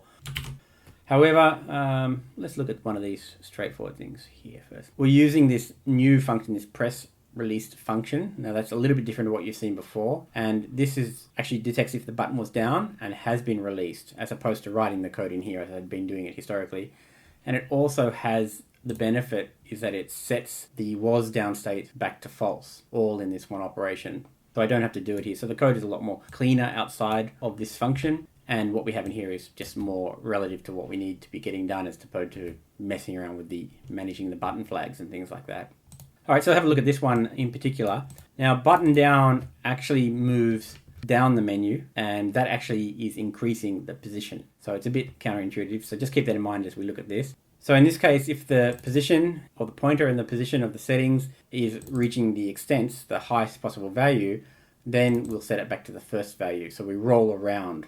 So if we go all the way down to the bottom, we roll around. Otherwise, we increase the position. And if we're going up, it's the other way around. If we get to the first value, then we roll around to the bottom value. Otherwise, we're just going minus, okay? So nothing too complicated here. Something that if you've been watching the series, you will have seen that before. On the bottom here, we have the button back or cancel, or whatever you want to call it. Press released. Once that's activated, we save the settings, and then we set the current page to be the root menu, and then we return, and then it will redirect back in that main subroutine back to the root menu for us. So far, this area here, all very easy to understand. So the only one that's a little bit more trickier is this OK button, okay? If you press the OK button, so to enter the editing mode, you have to press the OK button. The first thing I do is I take a backup copy of the settings. So this mem copy, I believe, is pretty bog standard C type stuff. I don't even think it's Arduino stuff. I think it's pretty much bog standard C stuff. And what it does is it reads two addresses, a destination address and a source address, and a number of bytes to copy. So in this case, the destination address, as denoted by a little ampersand sign, or the and sign, will be the copy. The source will be the settings, and the number of bytes will be the size of the settings object. Easy, right? So this just gives us a copy before we get into the edit mode, so that if we want to cancel any of the specific edits that we've done, we can restore the original value. And then we have to set up a bunch of flags so that we get into the editing mode in the right way. First, editing mode, true. So that means we're going to enter up here. The editing column, some of the values we're dealing with here will have multiple columns we need to edit. For example, hours, minutes, and seconds. So that's 3 different columns that we need to deal with. And the automatic control systems that we have for the backlight and the fan, they also have multiple columns. So this edit column is just pointing to the first column to indicate what we're editing. Flash count and is flash on sort of work together a little bit. Flash count tells you how long until you need to do the flash. So how many times we cycle this loop before we actually change the flash state. And we start up with flash on. So what does flash on mean? It just means it blanks whatever is being edited. So it'll be blanked, shown, blanked, shown, blank, shown, blank, shown. That's the way it will work, okay? And then we have this update detail immediately. So that update, we don't have any detail yet, so we're not updating it yet. We will in a second. So with this all in mind, we're immediately going to get into editing. We're immediately going to reset the flashing state, and we're immediately going to show that value on the screen. And that's it. That's how we get into editing mode. And the only other thing that's probably a little bit important that I'll just add straight away here, even though it's a bit of a side issue, is that the flashing only occurs when we're editing, and this flash counter needs to be increased to be able to track when we reach the extent of how long we need to wait. So I do the flash counting increasing once we're in editing mode, which is done up here, okay? I just leave that there. So I think we've probably got a lot of stuff here. Obviously there's no detail being shown, but I think maybe what we'll do is we'll just compile it and run it and take a look at it, just so that we know we can do the basic navigation. Okay, and we've started up directly into the settings menu as we had configured it. And now hopefully the up and down buttons, press and release, up and down. We go through all of the different settings there. It's getting bright because I'm covering up that light sensor. And if we press enter, it's going to get into that edit mode, which means that we're not going to be able to do anything else. Let's just see what happens. So we press enter, and yeah, it's going to freeze up because there's nothing. Once it gets into that editing mode, we don't have anything to deal with the buttons when we're editing. And obviously, let me just reboot that. If I press back, it's going to go back to the root menu. So it's working, that's what we're trying to find out. Let's add some detail as far as the values for each of these. And let's pick an easy one first because some of this stuff is pretty complex. I think the easiest one is this over temperature, which is just a value. It's just a temperature value. It's a single column, nothing to manage, should be easy. And we'll update the detail after we update the display.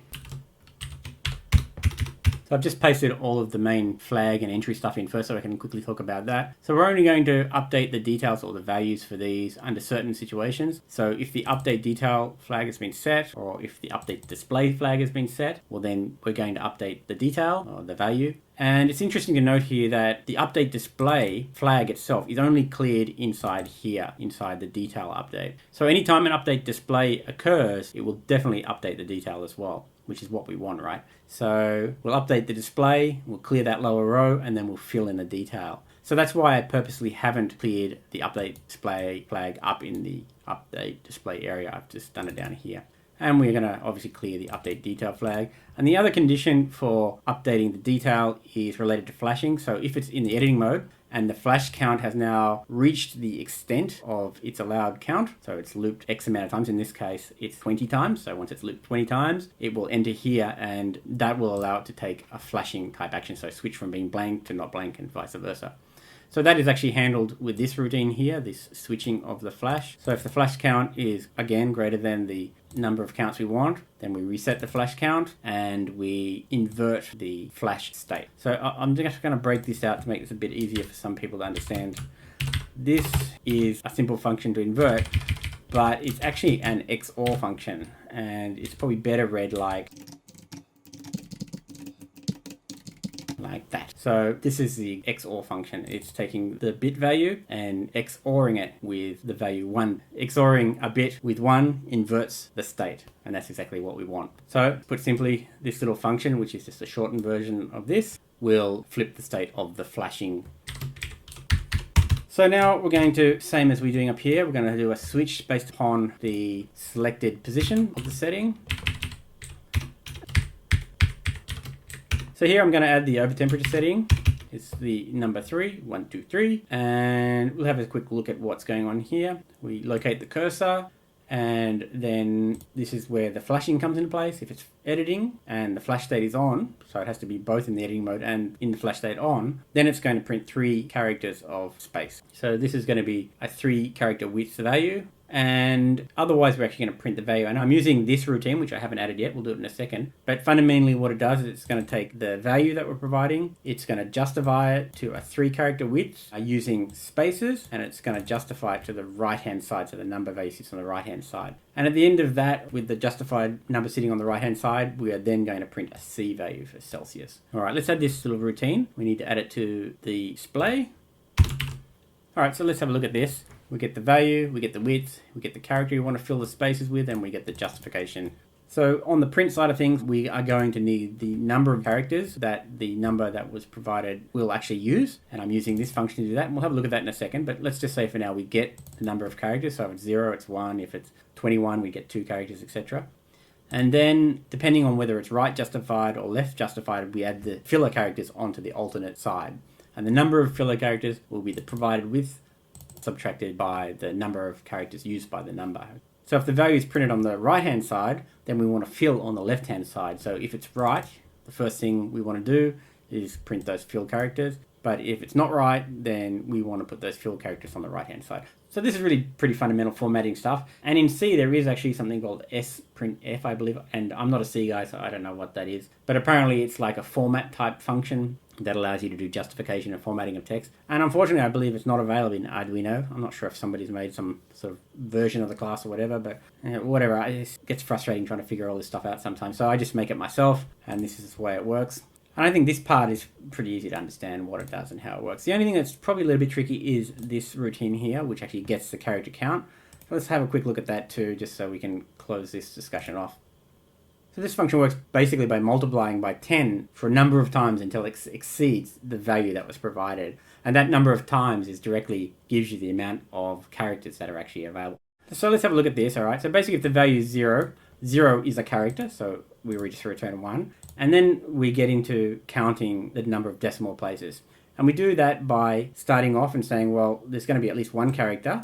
And we'll start off with this tens calculation value at 10.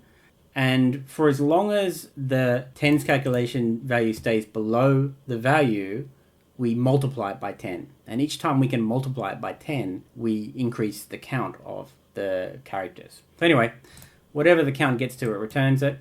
I have a little safety mechanism here that says it shouldn't count any more than 20 characters. I'm not sure what the exact logic or correctness of that is, but it's unlikely it's going to be any more than 20 places of anything that we're counting in any case. So I'm just capping it at 20 arbitrarily, and we'll just leave it at that. Okay, so let's get back to the settings page. Where do we get to? All right, so that's it. The error's gone away. It will compile. It will compile, all right. And now we should be able to see this value being shown for the shutdown temperature. So let's program that and take a look at how that works. fan speed, backlight level, and there it is over temperature. We see the detail. So if we press enter, we should go into edit mode and to get it to flash, hopefully. Yeah, that's good. And obviously then we're stuck because there's no way out. Once we're in editing mode, there's nothing else happening here. All right, let's keep going on. So the next section we're going to do is for the upcount time limit. This max upcount timer. And this is a time value that we manage in seconds, in total seconds, but it obviously contains hours and minutes and seconds represented in seconds. So we want to take that seconds value and we want to print that as a hours, minutes, seconds type value. And we use this print time value to do that. So the first value that we provide is the value itself, and the second we provide is a flashing column, I guess, or an editing column. So if we're editing, we want to show which column or which section that we're actually editing, and we do that by flashing, obviously, just as we've seen earlier with the flashing. So this provides the column position, basically. So it'll either be column 1, 2, or 3, or if we have 0, then it's going to be not flashing at all. So you would expect this to say either the column pos or 0, or whatever, but you see this weird sort of representation or weird syntax. This is a new syntax which I've sort of discovered recently. Sort of shows how green I am with C, and I sort of noticed it in someone else's code, but it's pretty cool. It allows you to conditionally select what value you provide to the function, and it works like this. The first section here is the condition, so if it's editing and it's flash on, and the next section here is the then use using the question mark. It will then use this value here in case it's flashing and editing, then we're going to give it the edit column position.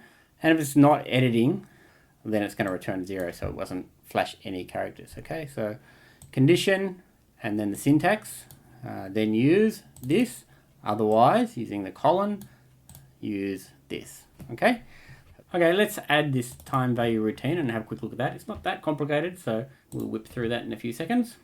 And I know some people are sort of keen to have this, that'll be for sure. And here it is. Okay, so we get the value as time in seconds and the flash section here. And the first thing we do is we want to generate the hours, minutes, and seconds values for each of the digits. And we do that with this little mathematical regime. First, we generate a non-hours value. So that's a number of seconds, removing all of the seconds that represent the hours in seconds. Okay, and that's done using this modulus function.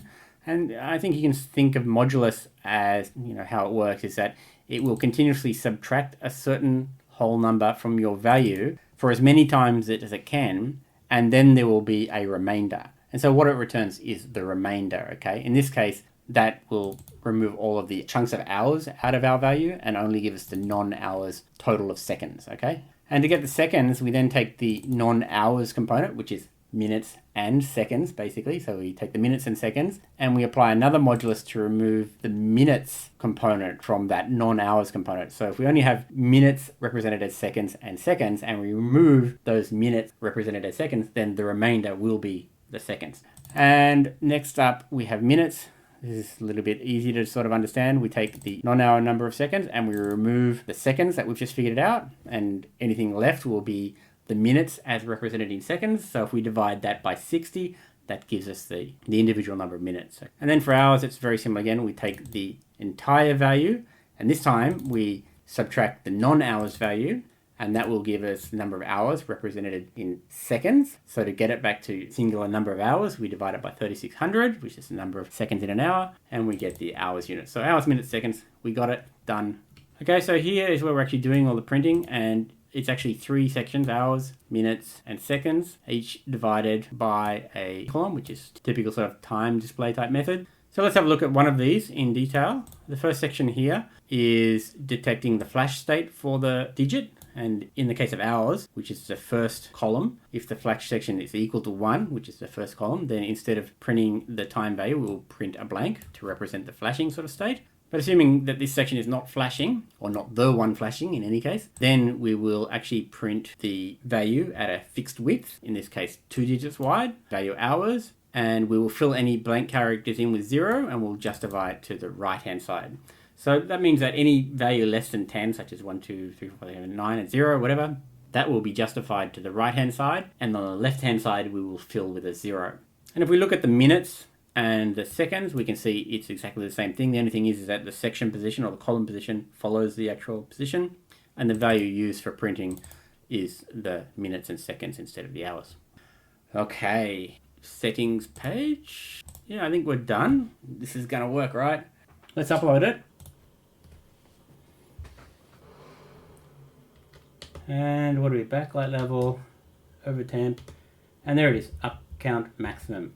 So this matches our setting that we have, our default setting for this. The max up count timer is 3600 or 1 hour.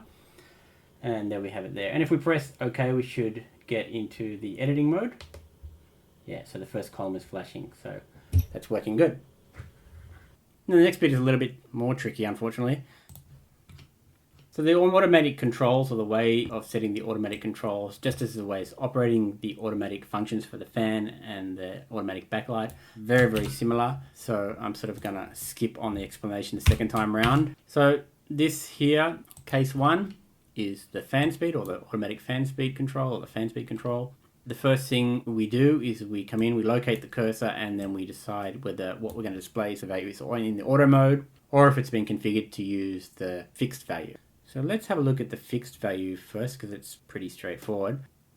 And that's it here. The first thing we're going to do is we're going to print the mode as being manual, so we indicate that it's manual. And there's this little printed flash space routine. Now, this is a little bit of a catch-all that I'm using.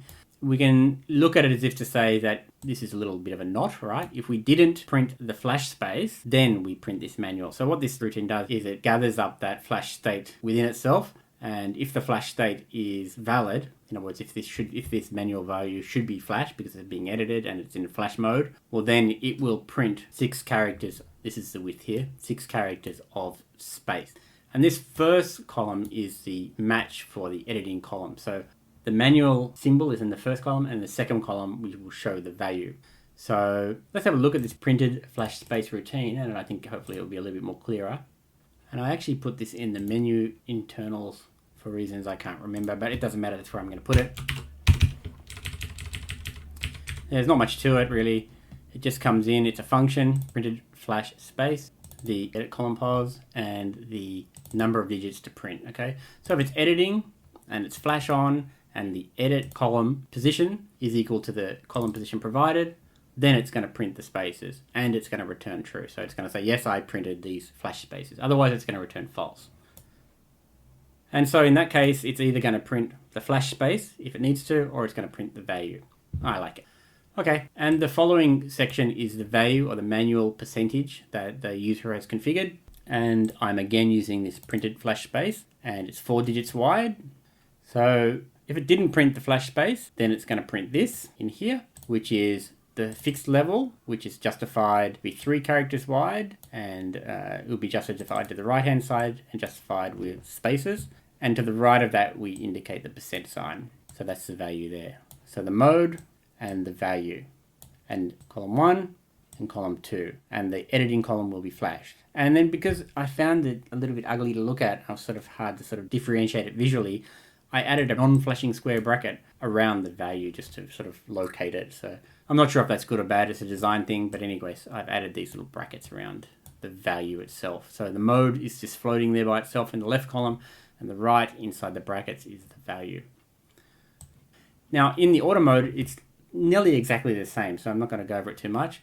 It prints, however, the value auto, in the case that it's auto, obviously, and flashes it as need be. It also surrounds the second column value in a bracket, square bracket, but the value that it uses is dependent on the levels. And instead of just showing a numbers, I show the text quiet, normal, or cooler.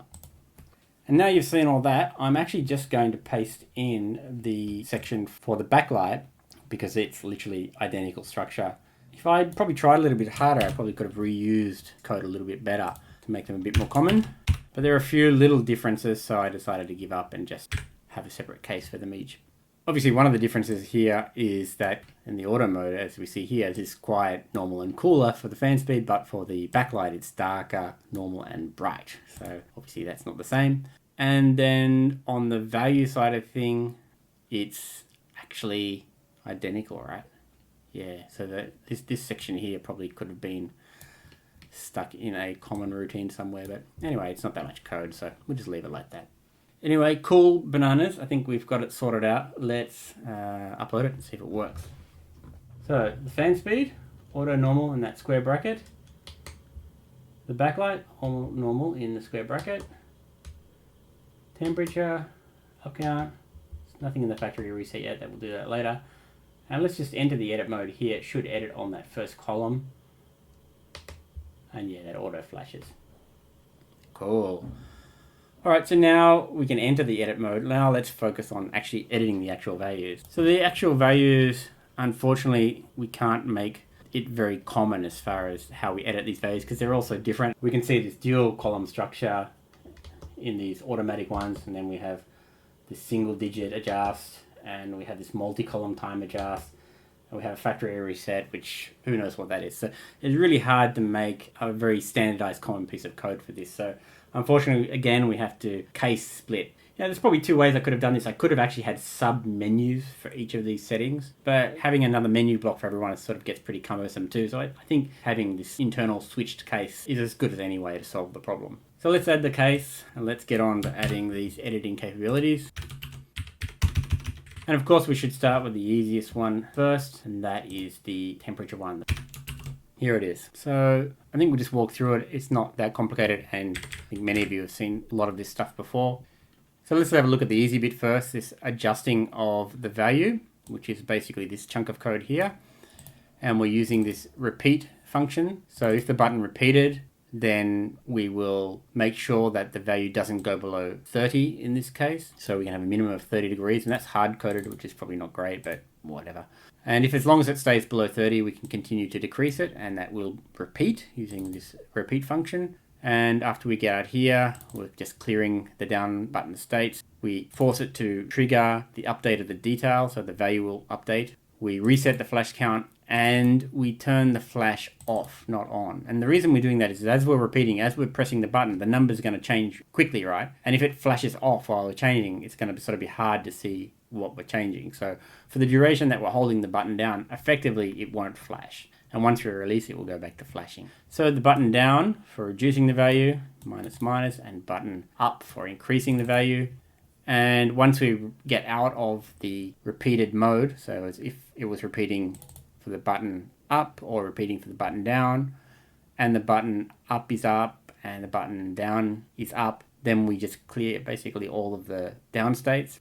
And we also clear those repeat counts for the up and down buttons. You can sort of look at it from here to here as one little block of positive and negative repeat button adjustment. The other buttons we have are not actually all that complicated. We have the accept of the edit. So if we press and release the button OK, we'll accept the edit. And all it does is it just gets out of editing mode and it just tells it to update the details so that if it was flashing, it restores the value to being visible again. And then the button back is a cancel effectively, and this is where we make use of our copy of the settings. In this sense, the exit is exactly the same, but before we exit, we restore the value back to its original setting. So from that copy of the settings that we took earlier. Easy peasy. How about we try this out? What do you say? Okay, so here we go. There's the value we want to change. Enter. Let's try the single presses. Work fine. And the repeat button, working good, goes to the extent, back to restore the original setting, or we can OK to save the setting, and the setting is now remembered. And obviously if we press back, I think we go back to that menu, but it will have saved the value in memory. So if I turn it off and on, it should hopefully remember that new value. And in fact it does. Look at that. Alright, let's move on to some of the next sections. So the next ones are a little bit more complicated, so let's get onto those. So first we'll do the maximum upcount time value setting, and you'll be saying, what the hell is that? Alright, let me explain. So I'm actually using a common function for editing that or activating the button actions. That's because we can actually set the time value also in the root menu when we're adjusting the countdown timer settings as well. So I want to reuse that function or this type of functionality. And if I didn't reuse it, I actually would have run out of space on the ATtiny1616. So it was a necessity. Anyway, the basics of the function is that we will be providing the value and a copy of the backup of the value so that it can restore or undo. And this last value here is the minimum possible setting value. So hours, minutes, and seconds will adjust digit by digit, but in theory we could set all the digits to 0 and then press OK, and then we get a 0 duration. So this is saying that the minimum value we accept is 1, which obviously is not a very sensible value anyway, but possibly if I allow a setting for 0, it's probably going to break something. So let's create this routine, and it goes in the menu internals because it's reused, it's common. And in effect, it's sort of like this stuff, but for time. And so it's got to look somewhat similar, I guess. So let's have a look at it. Button back, button OK, button down, button up. Okay, so the up and down ones first, we'll have a look at that. And you'll notice that the value we're dealing with here, we get it as a reference, the value that we're editing. And so we have to refer to it with an asterisk. So to modify the value, we're using this modify time value routine. And what it does is you provide it a value, you tell it if the direction is a positive or negative you want to modify, and you tell it if it's the hours, minutes, or seconds you want to modify, or column 1, 2, or 3. The net effect is that this will be negative, so if it's buttoned down, the editing value in total seconds will be reduced by 1 value count for either hours, minutes, or seconds. And then the rest is the same. Clear the button states, update the details, flash count, flash on, same as we discussed a second ago. And button up is the same, except we are increasing the value for the specific editing column. So the question is, well, how do we actually edit this edit column value? And that's where it sort of gets a bit tricky, because as you've seen earlier in the navigation, the back and the OK button are already taken up. So how do we turn left and right? So the way I've done it is that once we get in the edit mode, that left and right button, or the back and the OK button, becomes the way you navigate to the different columns. And so that leaves you another dilemma. Well, how do you get out of the edit mode once you're in the edit mode if that's the case? And the way to do it is by using a long press. If you long press OK, you accept the value change. If you long press back, you cancel the value change. So let's have a look how I've done that. So the first thing is that the cancel, or the back, this is the block here. There are 2 things that are happening here. One is if it's pressed and released, and one is if it's repeated. Now you can see in the repeated section, I'm not actually doing anything, but the repeated action is called and checked. And what that is actually doing is counting the number of repeat counts that the button is held down consistently. And we use this to detect the difference between a short press and long press. So if you hold the button down for a long time, it'll be looping X amount of times. And if it loops more than 2 times, for example, well, then it's going to be counted as a long press when the button is released. And that's done right here. So if once we get in the release state, if it finds that the repeat count is greater than 2, well, then we know that it's a long press and it's a cancel. And if that's the case, we get out of the editing mode and we restore the original value. Otherwise, if it's a quick press, then we're doing that column navigation. And in that case, it'll be a rotating column rotation. So we can go to the extreme and rotate it back around. So if it's the back, it's going to the left. So if it's at the extreme first position and you want to go left, then it has to go back to the 3rd column. But if it's anything above 1, obviously, it's going to just reduce the column. And then once we get out of here, we just have some cleanup operations. We clean up the repeat count. And we also force the update of the display. And in this case, I'm updating the display and I'm leaving flash on. The OK side of thing looks exactly the same with some minor changes. So if it is accepted as an OK, as a long press, we see all of the activity here, editing is false. And then we do one little activity here, which is to cap the minimum value, basically. So if the editing value is less than the allowed seconds, which was provided when the routine comes in, then it will set the editing value to be that minimum allowed settings. And that's about it. So we better have a look at this modified time value routine. And this is one of those situations where we need to put it above this. It is going to be another menu internals function, but I've got to stick it above, otherwise we're going to get a compile error. And this will look a little bit familiar, I think, to what you've seen earlier. The extraction of the hours, minutes, and seconds from the component that we're dealing with. That makes sense because we want to manipulate either the hours or the minutes or the seconds digit. And then, depending on the modify section, be it 1, 2, or 3, we modify the hours, minutes, or seconds. And we do it slightly different depending on whether it's hours, minutes, or seconds, obviously. So if it's hours, we're rotating around between 23 and 0. So if we're modifying up and we're already at 23, then we'll roll around to 0. Otherwise, we increase the hours value. And if it's not modify up, it has to be modified down. So if it's 0, then we roll around to 23. Otherwise, we reduce the value.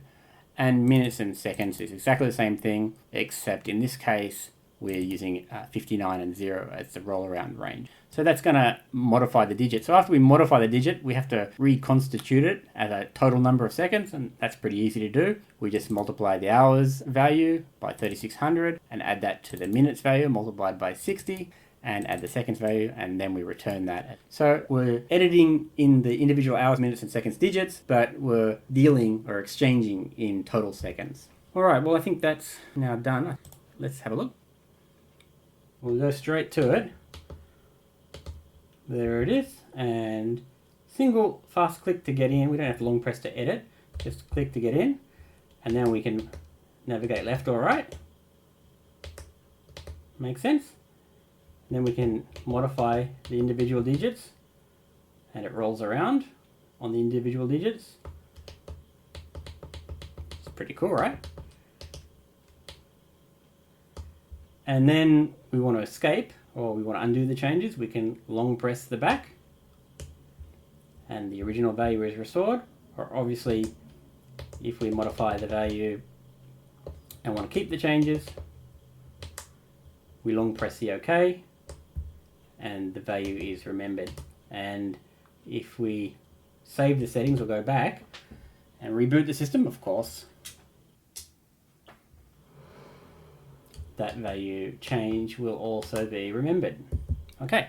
Now, thankfully for the automatic fan speed control and backlight control, I was able to make the code pretty common for the button press action, and there is one piece of common code for that. So I'm just going to add those case scenarios directly. It's sort of similar to the way we're doing the time. In fact, it's nearly exactly the same to the way that we're doing the time, the way that we're outsourcing the function.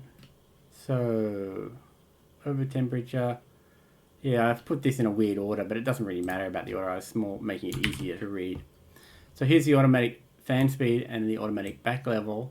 And in a very similar way to what we're doing with the time, we're just outsourcing the function to a common thing. And the function is common. As you can see, the name is the same. In the top one, we provide the reference to the fan value we want to edit. And because we're using the same structure for both fan and backlight, we can then pass this in the same variable slot without any trouble.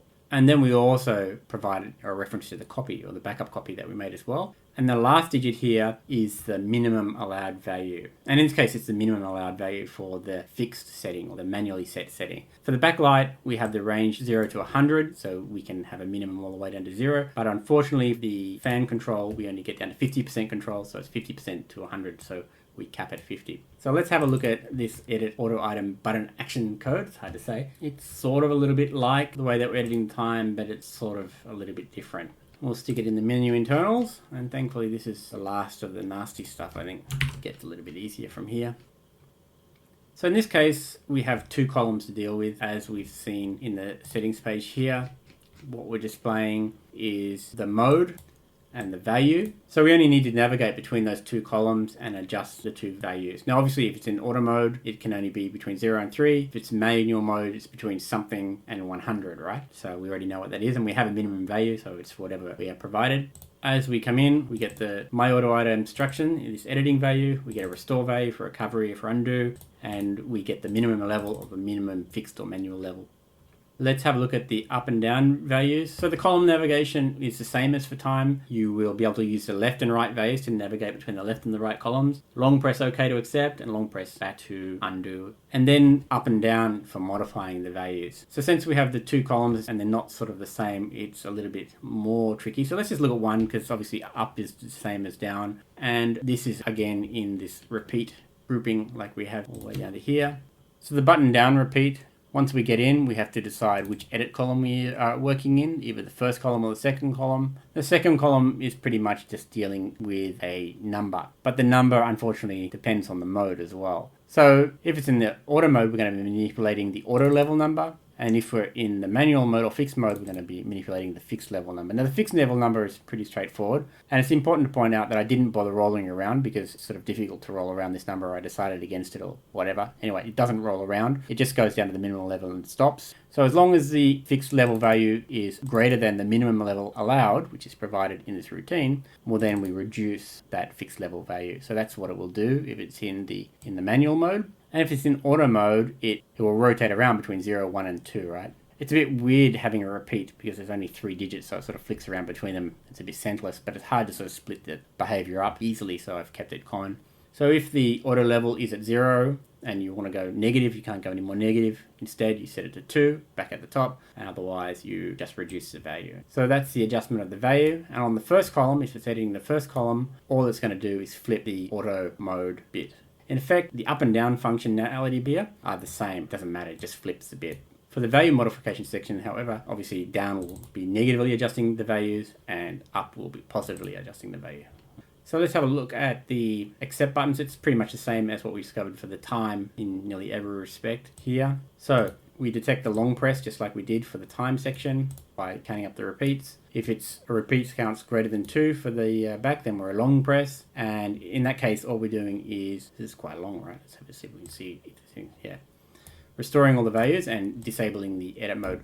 And we're also forcing an auto update to make sure that the backlight and fan control is updated with the most recent values based upon whatever the settings are being used. So I actually have this force auto update in a few different places. For example, when I'm adjusting the auto manual mode, I always force the auto update. And when I'm adjusting the value, when it's in auto mode, or adjusting the automatic level, I'm forcing the auto update. Now, I'm not forcing the auto update when I'm adjusting the fixed level because it's always going to be updated anyway on every loop, so I don't need to. Okay, so assuming that we do a long press on the back or a cancel, then basically all of the values are restored, as you can see, to the restored value. I think given that this is a structure, I probably could have just copied the entire structure, but for some reason I've done it this way. Doesn't matter, works, not going to think about it. But if it's not a long press, and I just noticed I've dropped an else if here, this should be else if. Yeah, but if it's not a long press, then all we're doing is manipulating the position of the column. So single quick presses, we're moving the column. There's only 2 columns, so it's a rotate around. If it's 1, it's at the lowest, it's going to switch it back to 2. Otherwise, it's going to be reducing the value, but it's only flipping around between 1 and 2 anyway, so it's a bit of a meaningless bit of code, but it does the job. Reset the repeat count or the back button, and then force it to update the detail and set up all the flash stuff as well. So when I'm actually flipping the columns, I actually am forcing the flash to occur immediately. And I'm doing that so you can see that you've moved the column. So when you move the column, it immediately blanks the column that you've selected. That's an intentional by design thing. And obviously this stuff here is irrelevant if we're exiting editing mode anyway. So the only thing that becomes relevant is the update detail in that case.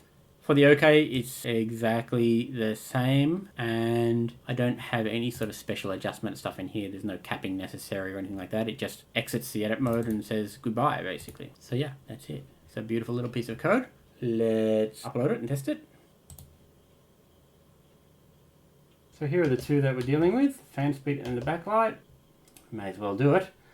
Enter to get in. We can go to manual. Fan goes up to 100%. And obviously we can choose the column, adjust the value, 50%. We can undo the change, long press and release, undo the change.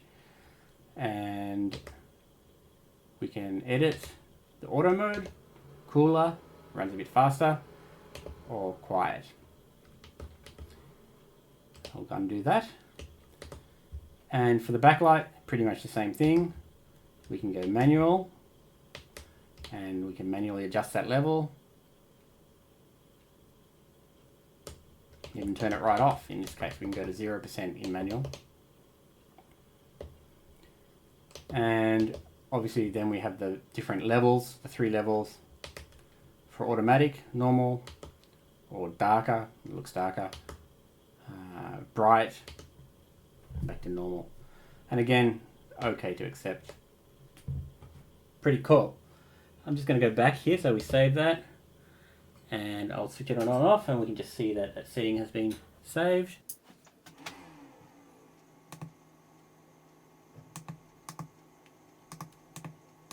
I think I didn't save anything. Let's change that. Well, you can see it's still 7%, so I did remember it. And back. Yeah, clearly it's remembering the settings. Very cool. So the last thing we need to do is add the capability to restore all of the factory presets. All right, let's add that. It's not complicated. Yeah, okay. So for the detail side of things, we didn't add anything for this factory reset. What I'm going to do is when we enter the edit mode for the factory reset, then I'm going to provide some guidance on how to do factory reset. So if it's not editing, it will always print the blank character. So it'll only show this information when it's editing. If it is editing and it is flash, and it was in that flash state, it will also show the blank characters. So what that means that in this last case here, this else case means that if it is editing and it's not flash, it will show this value. So it's a little bit counterintuitive the way this is written, but the net result here is that once you enter the editing mode, this value will flash. And I think I'll add the mechanism to do that edit as well, because we get into edit mode, case 1, 2, 3, 4, 5, 25, right? So when we press the enter, we get into that editing mode and it will flash that information about how to do the factory reset. And it says you need to press up and down at the same time. And so once we're in that factory reset mode, these are the options that we have. Obviously, to execute the factory reset, we need to multi-press. And we need to detect that multi-press. That is done here in this section here, in this if chain. So we'll ignore this first bit at the first start and just focus on this second piece here. If it isn't multi-pressed yet, if the flag hasn't been set for multi-press and the button is down for up and the button is also down for down, well then it's multi-press. So we set the flag here. And the next time we come around, this multi-press will be true. And that means that this second section will then be able to function, okay? Because it depends on this multi-pressed flag being true. So if this is multi-pressed and basically all the other buttons are released, so in other words, it even looks at the back and the OK buttons as well. It's probably not necessary, but it does. But it's just saying if it was multi-pressed, if the up and down was multi-pressed in this section here, obviously, and then all of the buttons are released, well, then we do the factory reset. So let's look at the factory reset. Obviously, we're getting out of this multi-press, so we clear the multi-press state is one thing we're going to do. So we're no longer multi-pressed. We restore the default settings just using the set defaults function, which is already in the system. We force an auto update to make sure that the backlight and fan go back to the most recent settings, or now the defaults as it might be, and then we save the new settings. And since we've restored the factory defaults, we can clear the editing state. We ask for an update of detail so that we get rid of the instructions on how to do the factory reset, and then just clear the button states, okay? So that's how we accept or enter into that multi-press state and execute the factory reset. But once you're in that editing mode, you also have the ability to cancel. And to cancel, this is it here. You can cancel it. It has to obviously not have entered multi-press state. Once you're in multi-press state, you're pretty much a goner, unless you turn the power off, obviously. So once you press that up and down button together, it's going to factory reset. But assuming it wasn't multi-pressed ever and it was just flashing there with the instruction on how to do the factory reset, we can press the cancel button. So if it's not multi-pressed and the button press release button back is pressed, well then we just get out of the editing mode. Editing goes false and we ask for the detailed update to get rid of that instructional information. And I'm proud to say that we finally got to the end of the instruction for the settings. Let's take a look at this last thing we did just to see how it works. Fan speed, backlight, over temp, upcount. You see all these are not default values. Let's even change this one just so we can. Oh, that's noisy.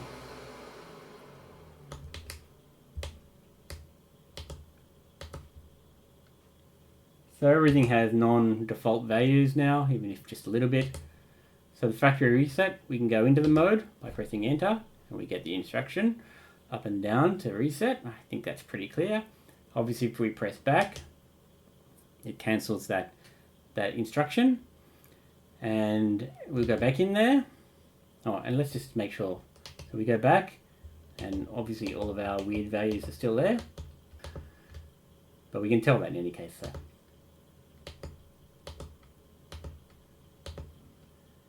Factory reset, and here we go.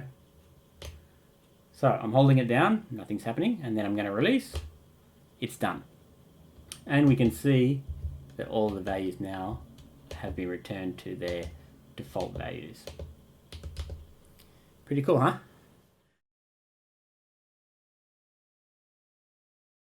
Okay, so after a relatively good night's sleep, let's continue on and see how we go with finishing this up. We're pretty much in the home stretch here. All we have to do is the root menu and the actual timer running operation. So there's not that much more to go. So hopefully you'll hang in there. So the root menu, as I've pointed out before, I've placed it here. in the main CPP file, just because that's where all the main action is going to go. And the way we're going to actually set up the root menu is really, it's sort of like a false settings menu as well. It's sort of a combined settings and operational menu. And what that means is, well, there's going to be 5 configurable timers, and we can configure those timers directly within the root menu. But when we configure the timers, we're actually modifying the settings. So in a way, it's modifying the settings in the root menu, but from the operational point of view, it just looks like you're adjusting the timers. So let's clean up all of this garbage. So when I first come into the root menu, I'm only taking 2 small actions.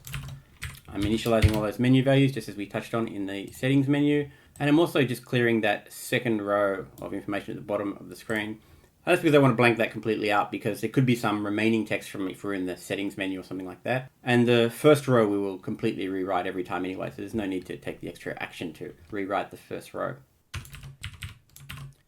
Capture the loops entering millis and the pacing block at the end here. So the first thing I'm going to do when I come in is related to the way that I'm setting up that root menu. In the root menu, we'll have that top line of information, which will be setting up the timers or navigation, etc. So really in the root menu, only the first row really is being used for navigation or using the timers, etc. The second row is only for information, and I keep it on regardless of what position is being selected in the menu. So that's what we're going to do first. We're going to print that fan and temperature information on the bottom of the display, and we'll actually just run that and have a look at it to make sure it's working.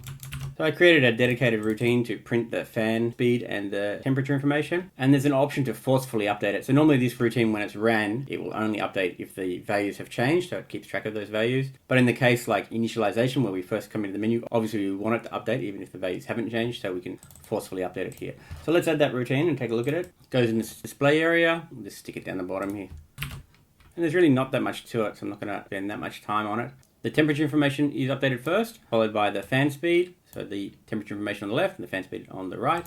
And all we're doing is checking for the update requirement. So it either has to be forced to be update variable, or the value has to have changed. And if it has changed, we capture the latest value, same sort of thing as always. Position the cursor, and then there is a mechanism to capture a bad temperature value. So if it's minus 127, that's usually an error state on the temperature sensor that is returned. So I want to sense for that bad temperature state or the bad value. And so in this case, I'm saying if the value is less than 20 degrees, then I'm going to put this blank value in, which is just space, space, space, dash, dot, dash. And that looks pretty good. So when we first turn it on, obviously it's going to be a bad value for a little while until it picks up the temperature. And during that time, we see this value being displayed. And then we're going to print the value, which is justified by 3 characters. Now, this is another formatting type routine that I've written, which we'll copy in a second. And it's for formatting floats. So this formatting routine works a little bit different to what the other one does, because we have to deal with decimal places. In effect, what it does is that this value of character 3 is only for whole numbers. It ignores the decimal places. So put simply, it's only looking at those whole numbers and formatting the whole numbers. So we'll come back to that routine at the end here. So after we print the value, which is justified to the right, we then print the C value for Celsius. And the fan RPM follows the exact same thing, except the position is a little bit different. Obviously, we're checking to see if the fan RPM has changed, capturing that. And then in this case, we're formatting using the 32-bit value type formatting routine and giving it 5 spaces and justifying it to the right and adding the, not C, but RPM mark. So let's add this routine, this float at width. We'll add it just under the uint32 at width. Here it is here.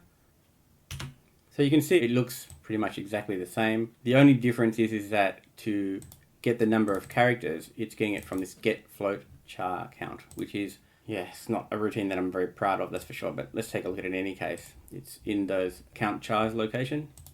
So the bottom half is very similar to what we've seen before. The only change that I have in the basic integer component is this negative value detection, which says if it's a negative value, then I need to add 1 more unit for the count of the minus sign, because that will be actually displayed. And it also turns the number value positive. So that's nothing too complicated there. The nastiness is this little bit here. Now, for those who don't know, the float number system within Arduino is totally garbage. It's totally broken. It doesn't work properly. If you divide and multiply values, if you compare against certain values that are meant to be whole numbers, everything doesn't work quite right. And that's the case here as well. So I don't remember all the details, but in this specific case, I ran into a similar problem. The rounding value that I got and what was being displayed was different and was causing an error.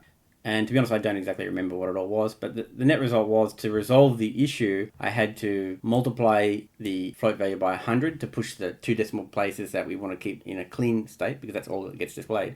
push them back up into the whole number domain. And then I do the round, and then I do the divide by 100 to get the full whole numbers. Okay, so it's confusing, I know, but that's unfortunately how to do it. In theory, all I needed to do was just round this float value, but as I said, it definitely did not work, giving incorrect results. So this little workaround solves that problem. Okay, let's get back to the main menu. And so let's run it. And before we do that, I guess we better point the menu to start back up in the main menu so we can actually see it. Obviously, we can just back out, but here we go. Let's go. So there you go. The temperature value, which is nice and clean and justified, and the RPM value is now displayed. So that's a common feature throughout the entire root menu, and that just continuously gets updated here. So as we saw in the main H here, I've defined 7 items in this root menu, and the 7 items are as follows. There are 5 down count timers, as per these presets you see here. There is 1 free running up count timer, so that gives us 6 items, and there is the ability to access the settings menu, so that's 7, a total of 7 items. So let's get them displayed, and let's add some basic navigation. So this is the update display component, and combined in this one, I've actually included the update detail inside this routine. Now, honestly, looking back at this, I probably could have just done it all with update display because there's very little detail that's being updated. But I think the key split between the update display and the update detail is not unnecessarily updating that second line. So if we just did update display for everything, then we'd be forcefully updating that fan and temperature information unnecessarily. So it's correct, but it's probably overkill is what I'd say. Anyway, that's why I'm doing it. So if update display or the update detail is set, you've seen this before, if the editing and the flash count is greater than the required flash count, then we get into updating the detail. We clear those flags, we do the flash management. Again, if you want to see more about this, go and check the prior section on the settings, which I did cover in more detail. However, the specific information related to this message is really here, where we're actually printing the stuff to the screen. So menu items 6 and 7 is pretty straightforward. 7 is accessing the settings, and 6 is showing the up count. And up count's always going to start at 0, so I just forcefully print 0 here. However, for the timers, cases 1, 2, 3, and 4, and 5, as written to capture all those cases here, break down here to capture them. What we're actually printing is the word timer and space, and then we print the time value. Now, I showed this print time value routine again in that prior section, so I'm not going to go over it again, but it just prints time as hours, colon, minutes, colon, seconds. And then we have this conditional variable provision, which I also explained, providing either the editing column, so we flash the column that we're editing in that group, or we don't flash at all. Following that, and as I said, this is actually pretty simple compared to the settings menu, that's for sure. We capture the down states, as we always do, and we have a split here for editing the down count timer value. So we'll cover this in a second. For now, we'll do the navigation stuff first. I will add the flash count, however. So now we'll paste in the navigation actions. Now this has got a lot in common with what we've already seen in how we've constructed the settings menu, so I'm not going to go over it in a huge amount of details. Obviously, we have the moving the pointer for the menu, which item we're selecting up and down, and it's just moving and rotating that pointer around. It's a roll around type pointer. Obviously, there is no back button to go back to the prior menu because there is no prior menu in this case. And then we have obviously the OK button. So the OK button is being used for a couple of different purposes, and it's case-based. So we'll look at the easy ones first. So when the OK button is pressed and released, and it's on the 7th item, the settings menu, then obviously we just go to the settings menu. If it's the 6th item, then this is the up count timer, and this is probably a good place to have a look at the variables for the timer operation. Here we're setting the timer operations as an up count, and we're setting the runtime to be a maximum of the settings up count timer, as we've set before. And then the current page is set to be run on or off operation, and just the same as the menu navigation effectively, and then we return. So that's pretty much it for those two. And then for the first 5 cases, we have a little bit, once again, those 5 individual down timer values. And so I actually have a dual mode button action here. One is for capturing a long press, so we are counting the OK repeat down here, and we are checking the OK repeat as we get in for these cases. And if it is a long press, then we enter the editing mode for the time, which is exactly the same as the editing method for the max up count timer one that we did in the settings that we saw before. The editing is also extremely similar. We set the editing mode enabled. We set the edit column position to the 3rd digit in this case. That means different to the settings environment, I'm actually starting up the editing point as the seconds digit. Flash count 0 and immediately flash on, so it blanks that character immediately. So you can see you've entered editing mode. Update the detail so we get that immediate refresh. And we take a backup copy of the settings value so that we can restore the original timer value if the user wants to cancel the operation. Now, if it's not a repeat count, in other words, if it was a short press, in other words, the repeat count was less than the 2, then in that case, we will actually run the timer and it looks exactly the same, or very similar to this here. The only difference is that we give the time value as being the selected timer. So it's going to be based upon the current root position, -1, because it says 0 to n type counter for an array. And the is up count value here is defined as false, so it will down count. So we'll look at the timer operation after we complete this root menu, but for now, that's how we're actually calling or executing the timer. So with this, we don't actually have the ability to get into editing mode, so if we try to edit the timer here, we'll just get stuck, which is fine, but let's just do this piece so we can see that we have navigation and that we can enter the editing mode. So one step at a time, let's do it now. Program it. Oh, I've got an error. I think I'm missing a bracket, here we go.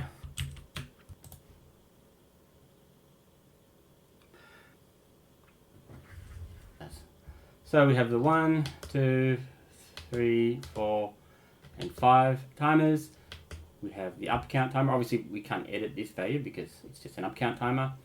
And we have the access to the settings, which you can go back. So if we long press and release, we are now editing. Now, the editing stuff's not there yet, so obviously it's just frozen. So let's add the editing stuff now. And as we've seen most of this in the settings side of things, I'm not going to spend that much time on it. And in effect, the code here is really quite simple and worked out quite nicely. So let's take a look at it. So when we're in the editing mode, as we've discussed before, the flashing counter is always increased to time out that flashing switch. The key action is just using this edit time button action, and we hand a reference to the editing value that we want to edit, and we hand a restore value, and we hand the minimum value that we want to accept to count.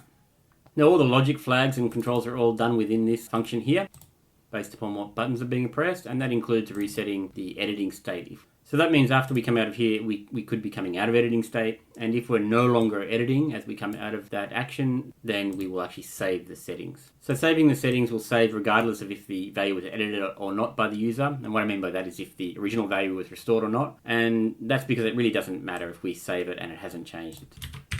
So I think we've got this all done now, and that will complete the root menu, believe it or not. It's actually pretty short from here down to here, and you compare that to the settings page, which is the monster. Settings are always a monster, right? Let's compile it and run it and install it and just take a look at that. Make sure that we can edit those time values. So the only thing that has changed is editing this timer value. So let's just try that. Long press to enter the edit mode. Flashing, we should now be able to navigate, and we can. And we can change those individual values.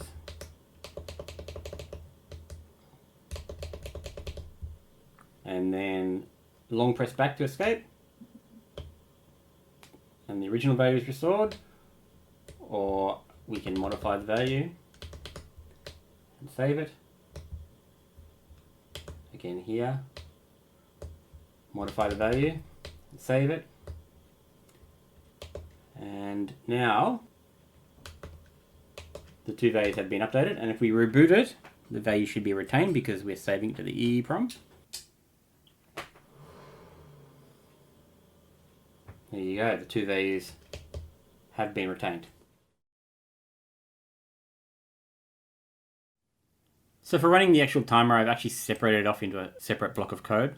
It probably wouldn't be impossible to embed that functionality inside the root menu, but I think it'd be a bit confusing, and I mean the code is quite different, so I decided to separate it, and effectively what we get is a partial menu type page which is operating the timer. And what I mean by that is that I don't update the entire screen. I only update the timer information and the fan and temperature information. So when we actually go to the screen, whatever it said, whatever the name of the timer was remains, and then we just update the information around that. Anyway, let's have a look at how this works. So as with all other menus, I am initializing all of the menu values. And as soon as we get into this routine, I actually switch on the UV lamp because, I mean, it should be on straight away, right? So I've created a little routine to switch on the UV lamp, and we set the state as true, so turn it on. Let's have a look at that little routine.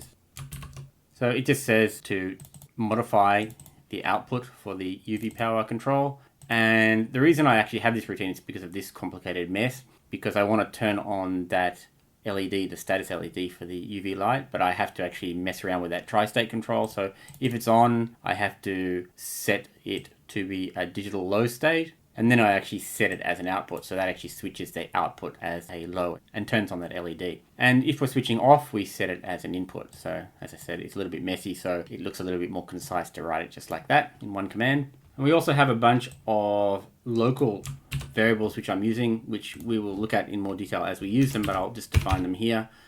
So these values here for tracking the run duration, and obviously we capture from when we start, and there's some seconds tracking tools. There are some flags to track the state of the operation, if it's pause, complete, or overheated at 3 states. And there's a flag that allows us to save the setting. Now I'm saving the setting in this routine because I want to save the last selected timer so that when we switch it off and switch it on, it starts up on that same timer, assuming that timer has been used. So I do actually save the settings in this routine.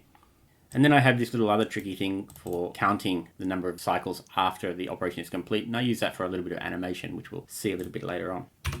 The core loop is very much the same as your normal loops, but there is one small modification, and that is that I'm looping at a little bit of a higher pace, 10 milliseconds, and that is because I want the timer counter to be updated fairly concisely and without any lag or possible shifting. When we get straight into this loop, the first thing is the same as any other menu type loop, is we'll get those millis, and because this is effectively continuing on the function of that root menu and needs to update those fan information and temperature, the next thing I'm doing is actually calculating the runtime in seconds.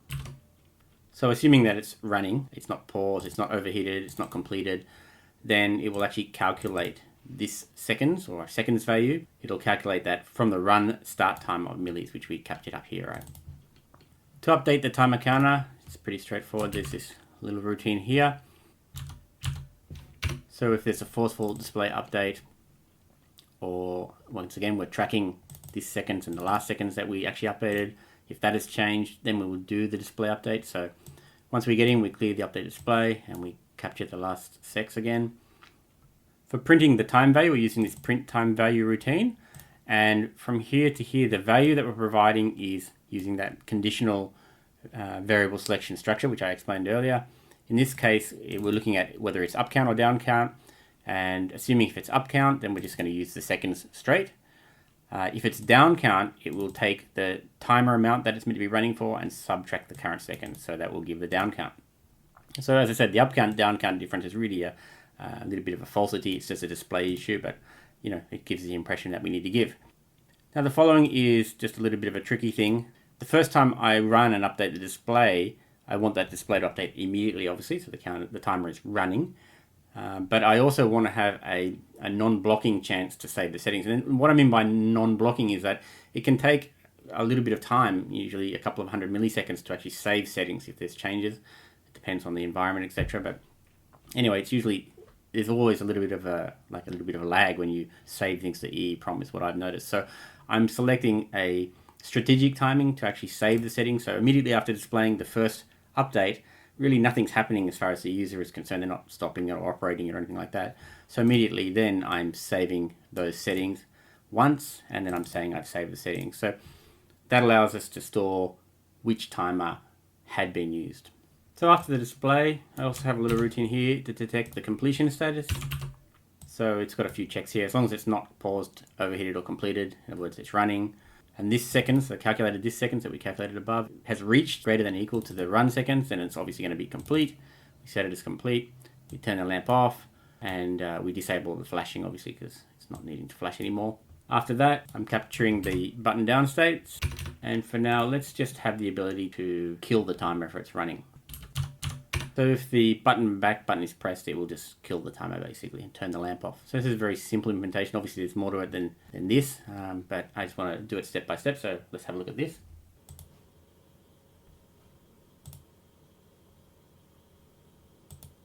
And here we have one of those little issues where we have an out of order issue, right? I pasted this down here, which is where I prefer to have it, but obviously it's out of order and it has this error. So in this particular case, I'm actually going to stick the declaration up the top as opposed to shifting the position. So I managed to avoid it for the most, but it's not completely avoidable. So there we go. We actually declare the function at the top. Let's do that again. So let's take a look at that. Now we should be able to run this timer. It's 10 seconds, so it should be quick to watch. Let's do it. UV lamp says it's on, and in fact, yep, it's on.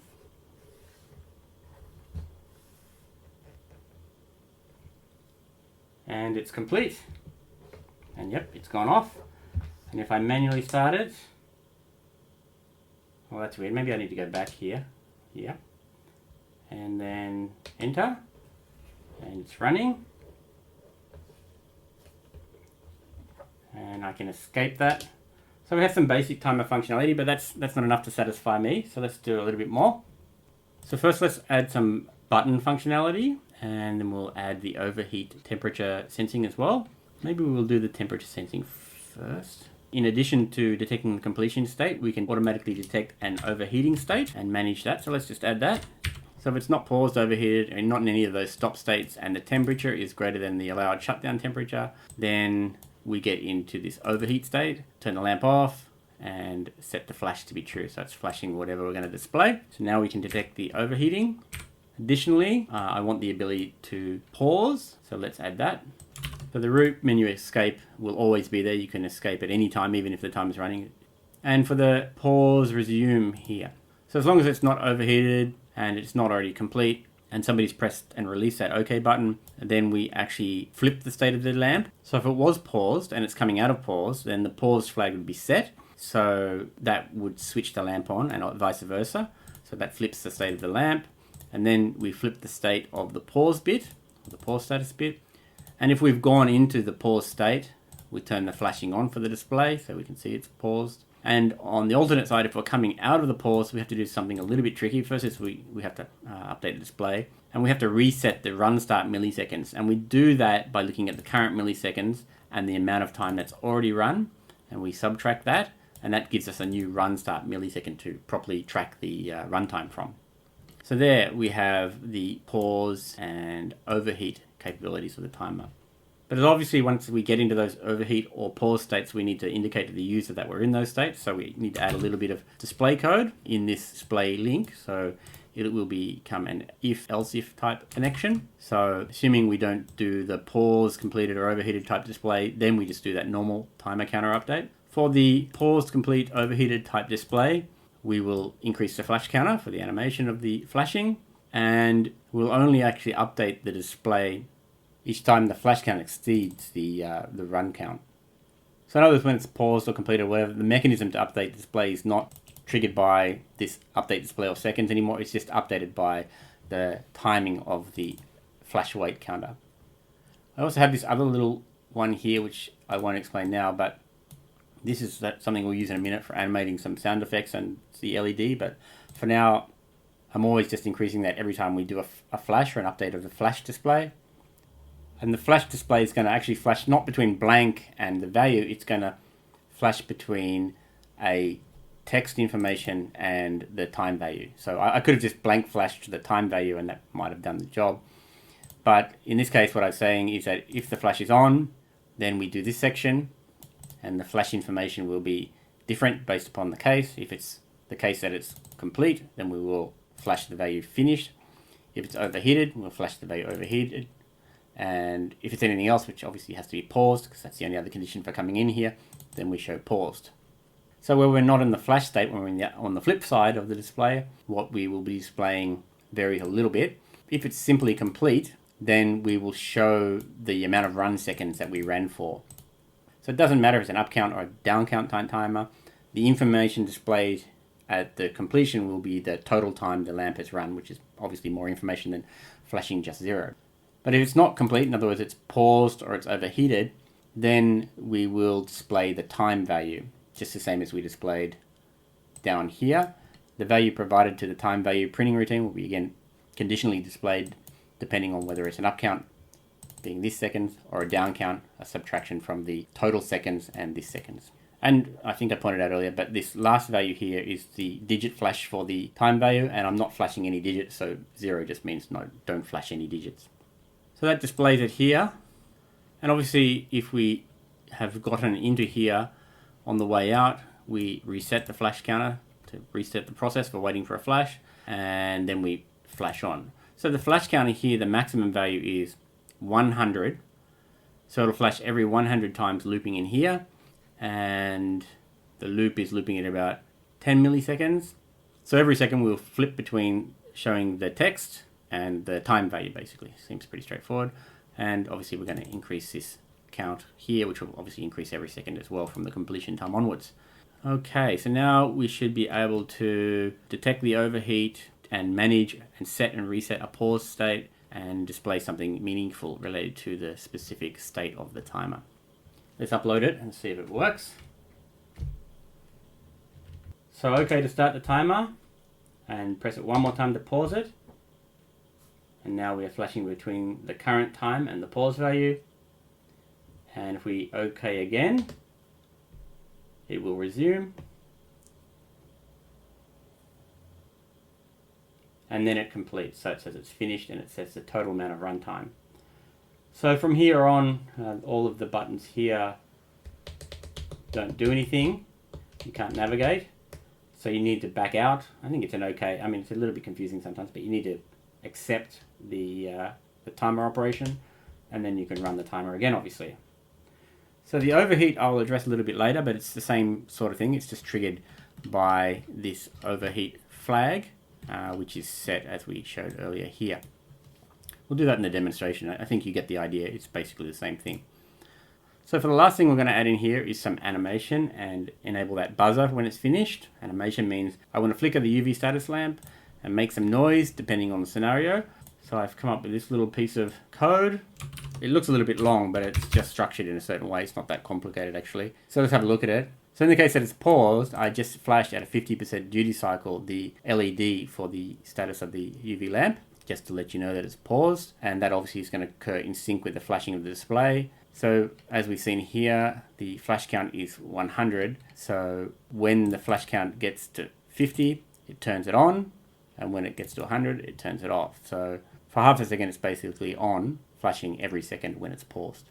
Then we have the complete case, which I'll come back to in a sec, because that's a little bit more complicated. And on the final conditional branch structure, we have if it's overheated, if it detects that it's overheated. Now, if it's overheated, it's quite similar to what we have up here. And again, we're using just the flash count, and depending on whether the flash count is 70 or 90, 80 or 100, 20 or 40, 30 or 50, we do different things. In this case, I'm actually beeping the buzzer as well.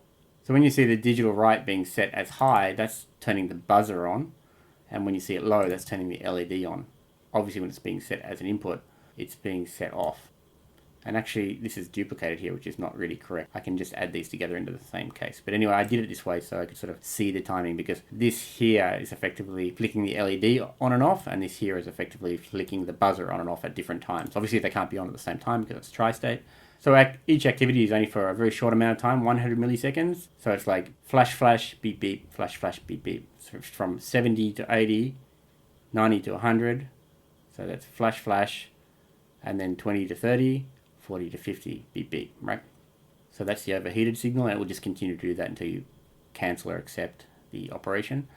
And the complete is another similar sequence, but I have an additional switch here based upon how far along we're in the complete count. So this is just to animate it a bit further.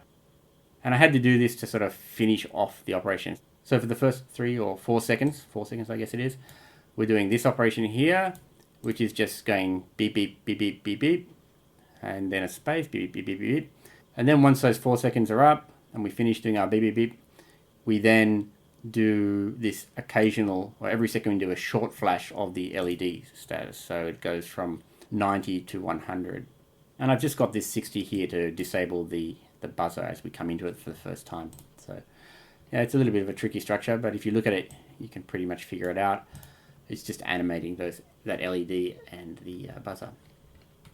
So as I said before, the overheat one is a little bit tricky to do. I'll do that a little bit later. For now, let's have a look at the paused animation and the complete animation, which we can demonstrate very quickly. Okay, so let's run the timer. We run the timer and pause the timer, and we get the flashing digits. And we can resume.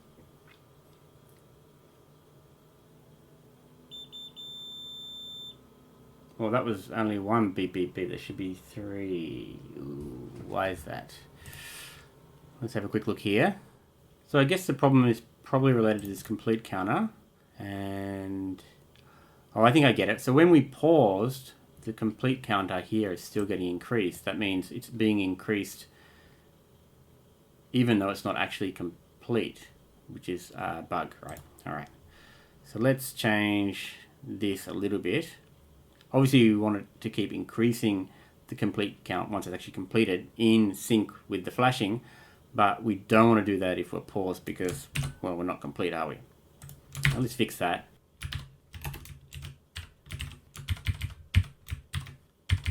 So, only increase the complete counter if we're actually complete, as in overheated or fully complete. Alright, hopefully that will give us the behavior we want. See, I can still make bugs. Okay, we run, we pause, and I'll purposely pause for a couple of extra seconds to make sure that complete counter is not being increased incorrectly. And now we'll resume, and hopefully we will get the full animation sequence.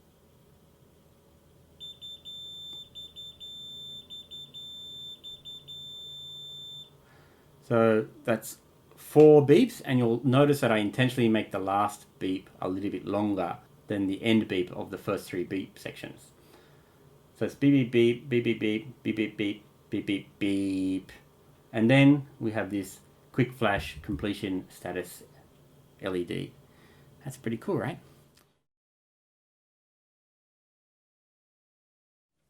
Okay, for this next section, we're just going to take a quick look through the entire listing of the code, and then after that, I'm going to go and give you a bit of a demonstration of the thing working. So I'm not going to talk much, we're just going to flip through it, and we can have a look at it together.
And that's it. So next up, let's take a look at how this thing works.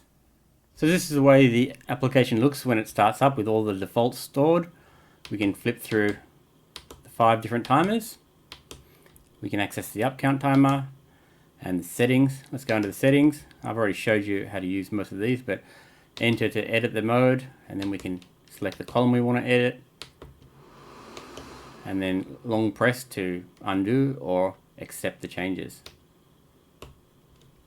The same thing for the backlight level.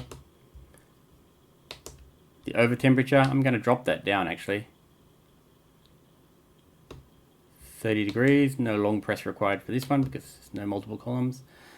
And the up count maximum. Now this is 1 hour, which makes sense. You could just let it run for as long as you want and then stop it. But for this test, I'm actually going to reduce this Now, I also modified the code so the minimum allowed value would be 10 seconds, not 1 second. I think I showed that originally I had that setting as 1 second, but 1 second seems a bit silly. It's just too short, so that's just a personal preference.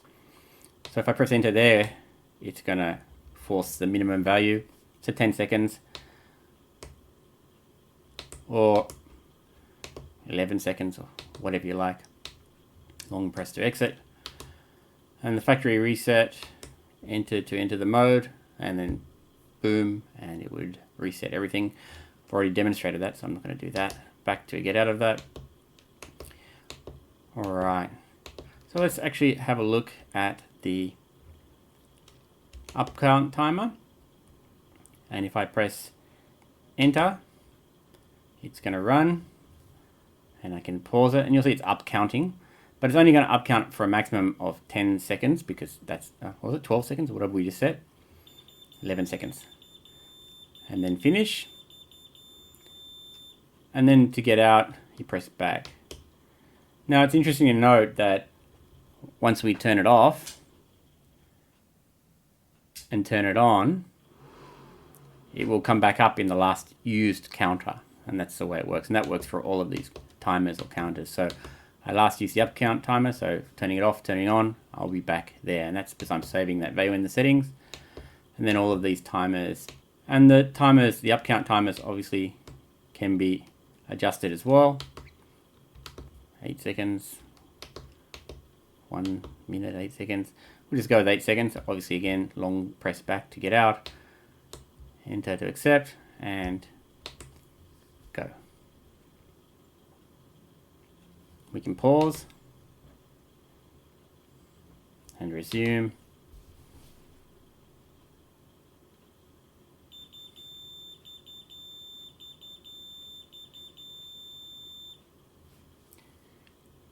And to complete the operation, we need to press back, and we're done. So let's do an over temperature test because we haven't demonstrated that yet, and I'll probably have to do a time lapse because it takes a couple of minutes to do it.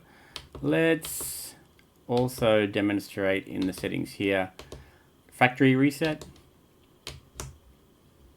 and go back, and now the up count timer will be defaulted back to the maximum 1 hour. Hang on, I forgot something.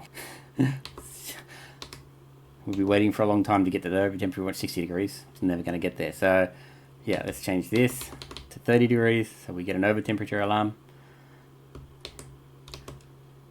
Here we go. You can also hear the fan and see that the fan is starting to ramp up as the temperature increases. It's interesting to note that the temperature, I think it sort of gets up to around about 43 degrees and holds around about there in this automatic fan control operation. But yeah, the LED panel definitely gets pretty warm. And I don't think the cooling efficiency of my setup is really all that great either, but it definitely helps. It will hold at least a nice constant temperature instead of keep building up the heat. Obviously when it's finished the timer operation, it then cools down the panel pretty quickly too. So we're up to 28.4 degrees. You can see it's warming up pretty quickly. And the second we hit the 30 degrees, we should hopefully see the error for the timer. And not long to go now. Here we go.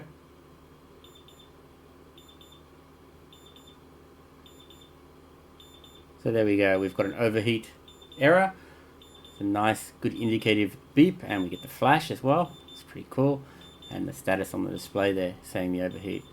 So you can't resume the timer once you get into the overheat. It's sort of treated as a completion. It's just lost, but you can see how long it at least ran for. So we got to 30 degrees in 1 minute and 19 seconds. And obviously these buttons don't work. So to get out of it, we have to go back, and we're done. What? You're still here? The video's over, my friend.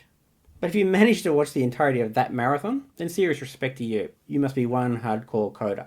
Got any questions? Then be sure to leave them in the comments. I will do my best to follow up as I always do. For the next video, as usual, I'm not sure what it's going to be, but I'm sitting on a huge backlog of projects, so it should be interesting no matter what. So, that really is it for now. I guess I'll catch you in the next one.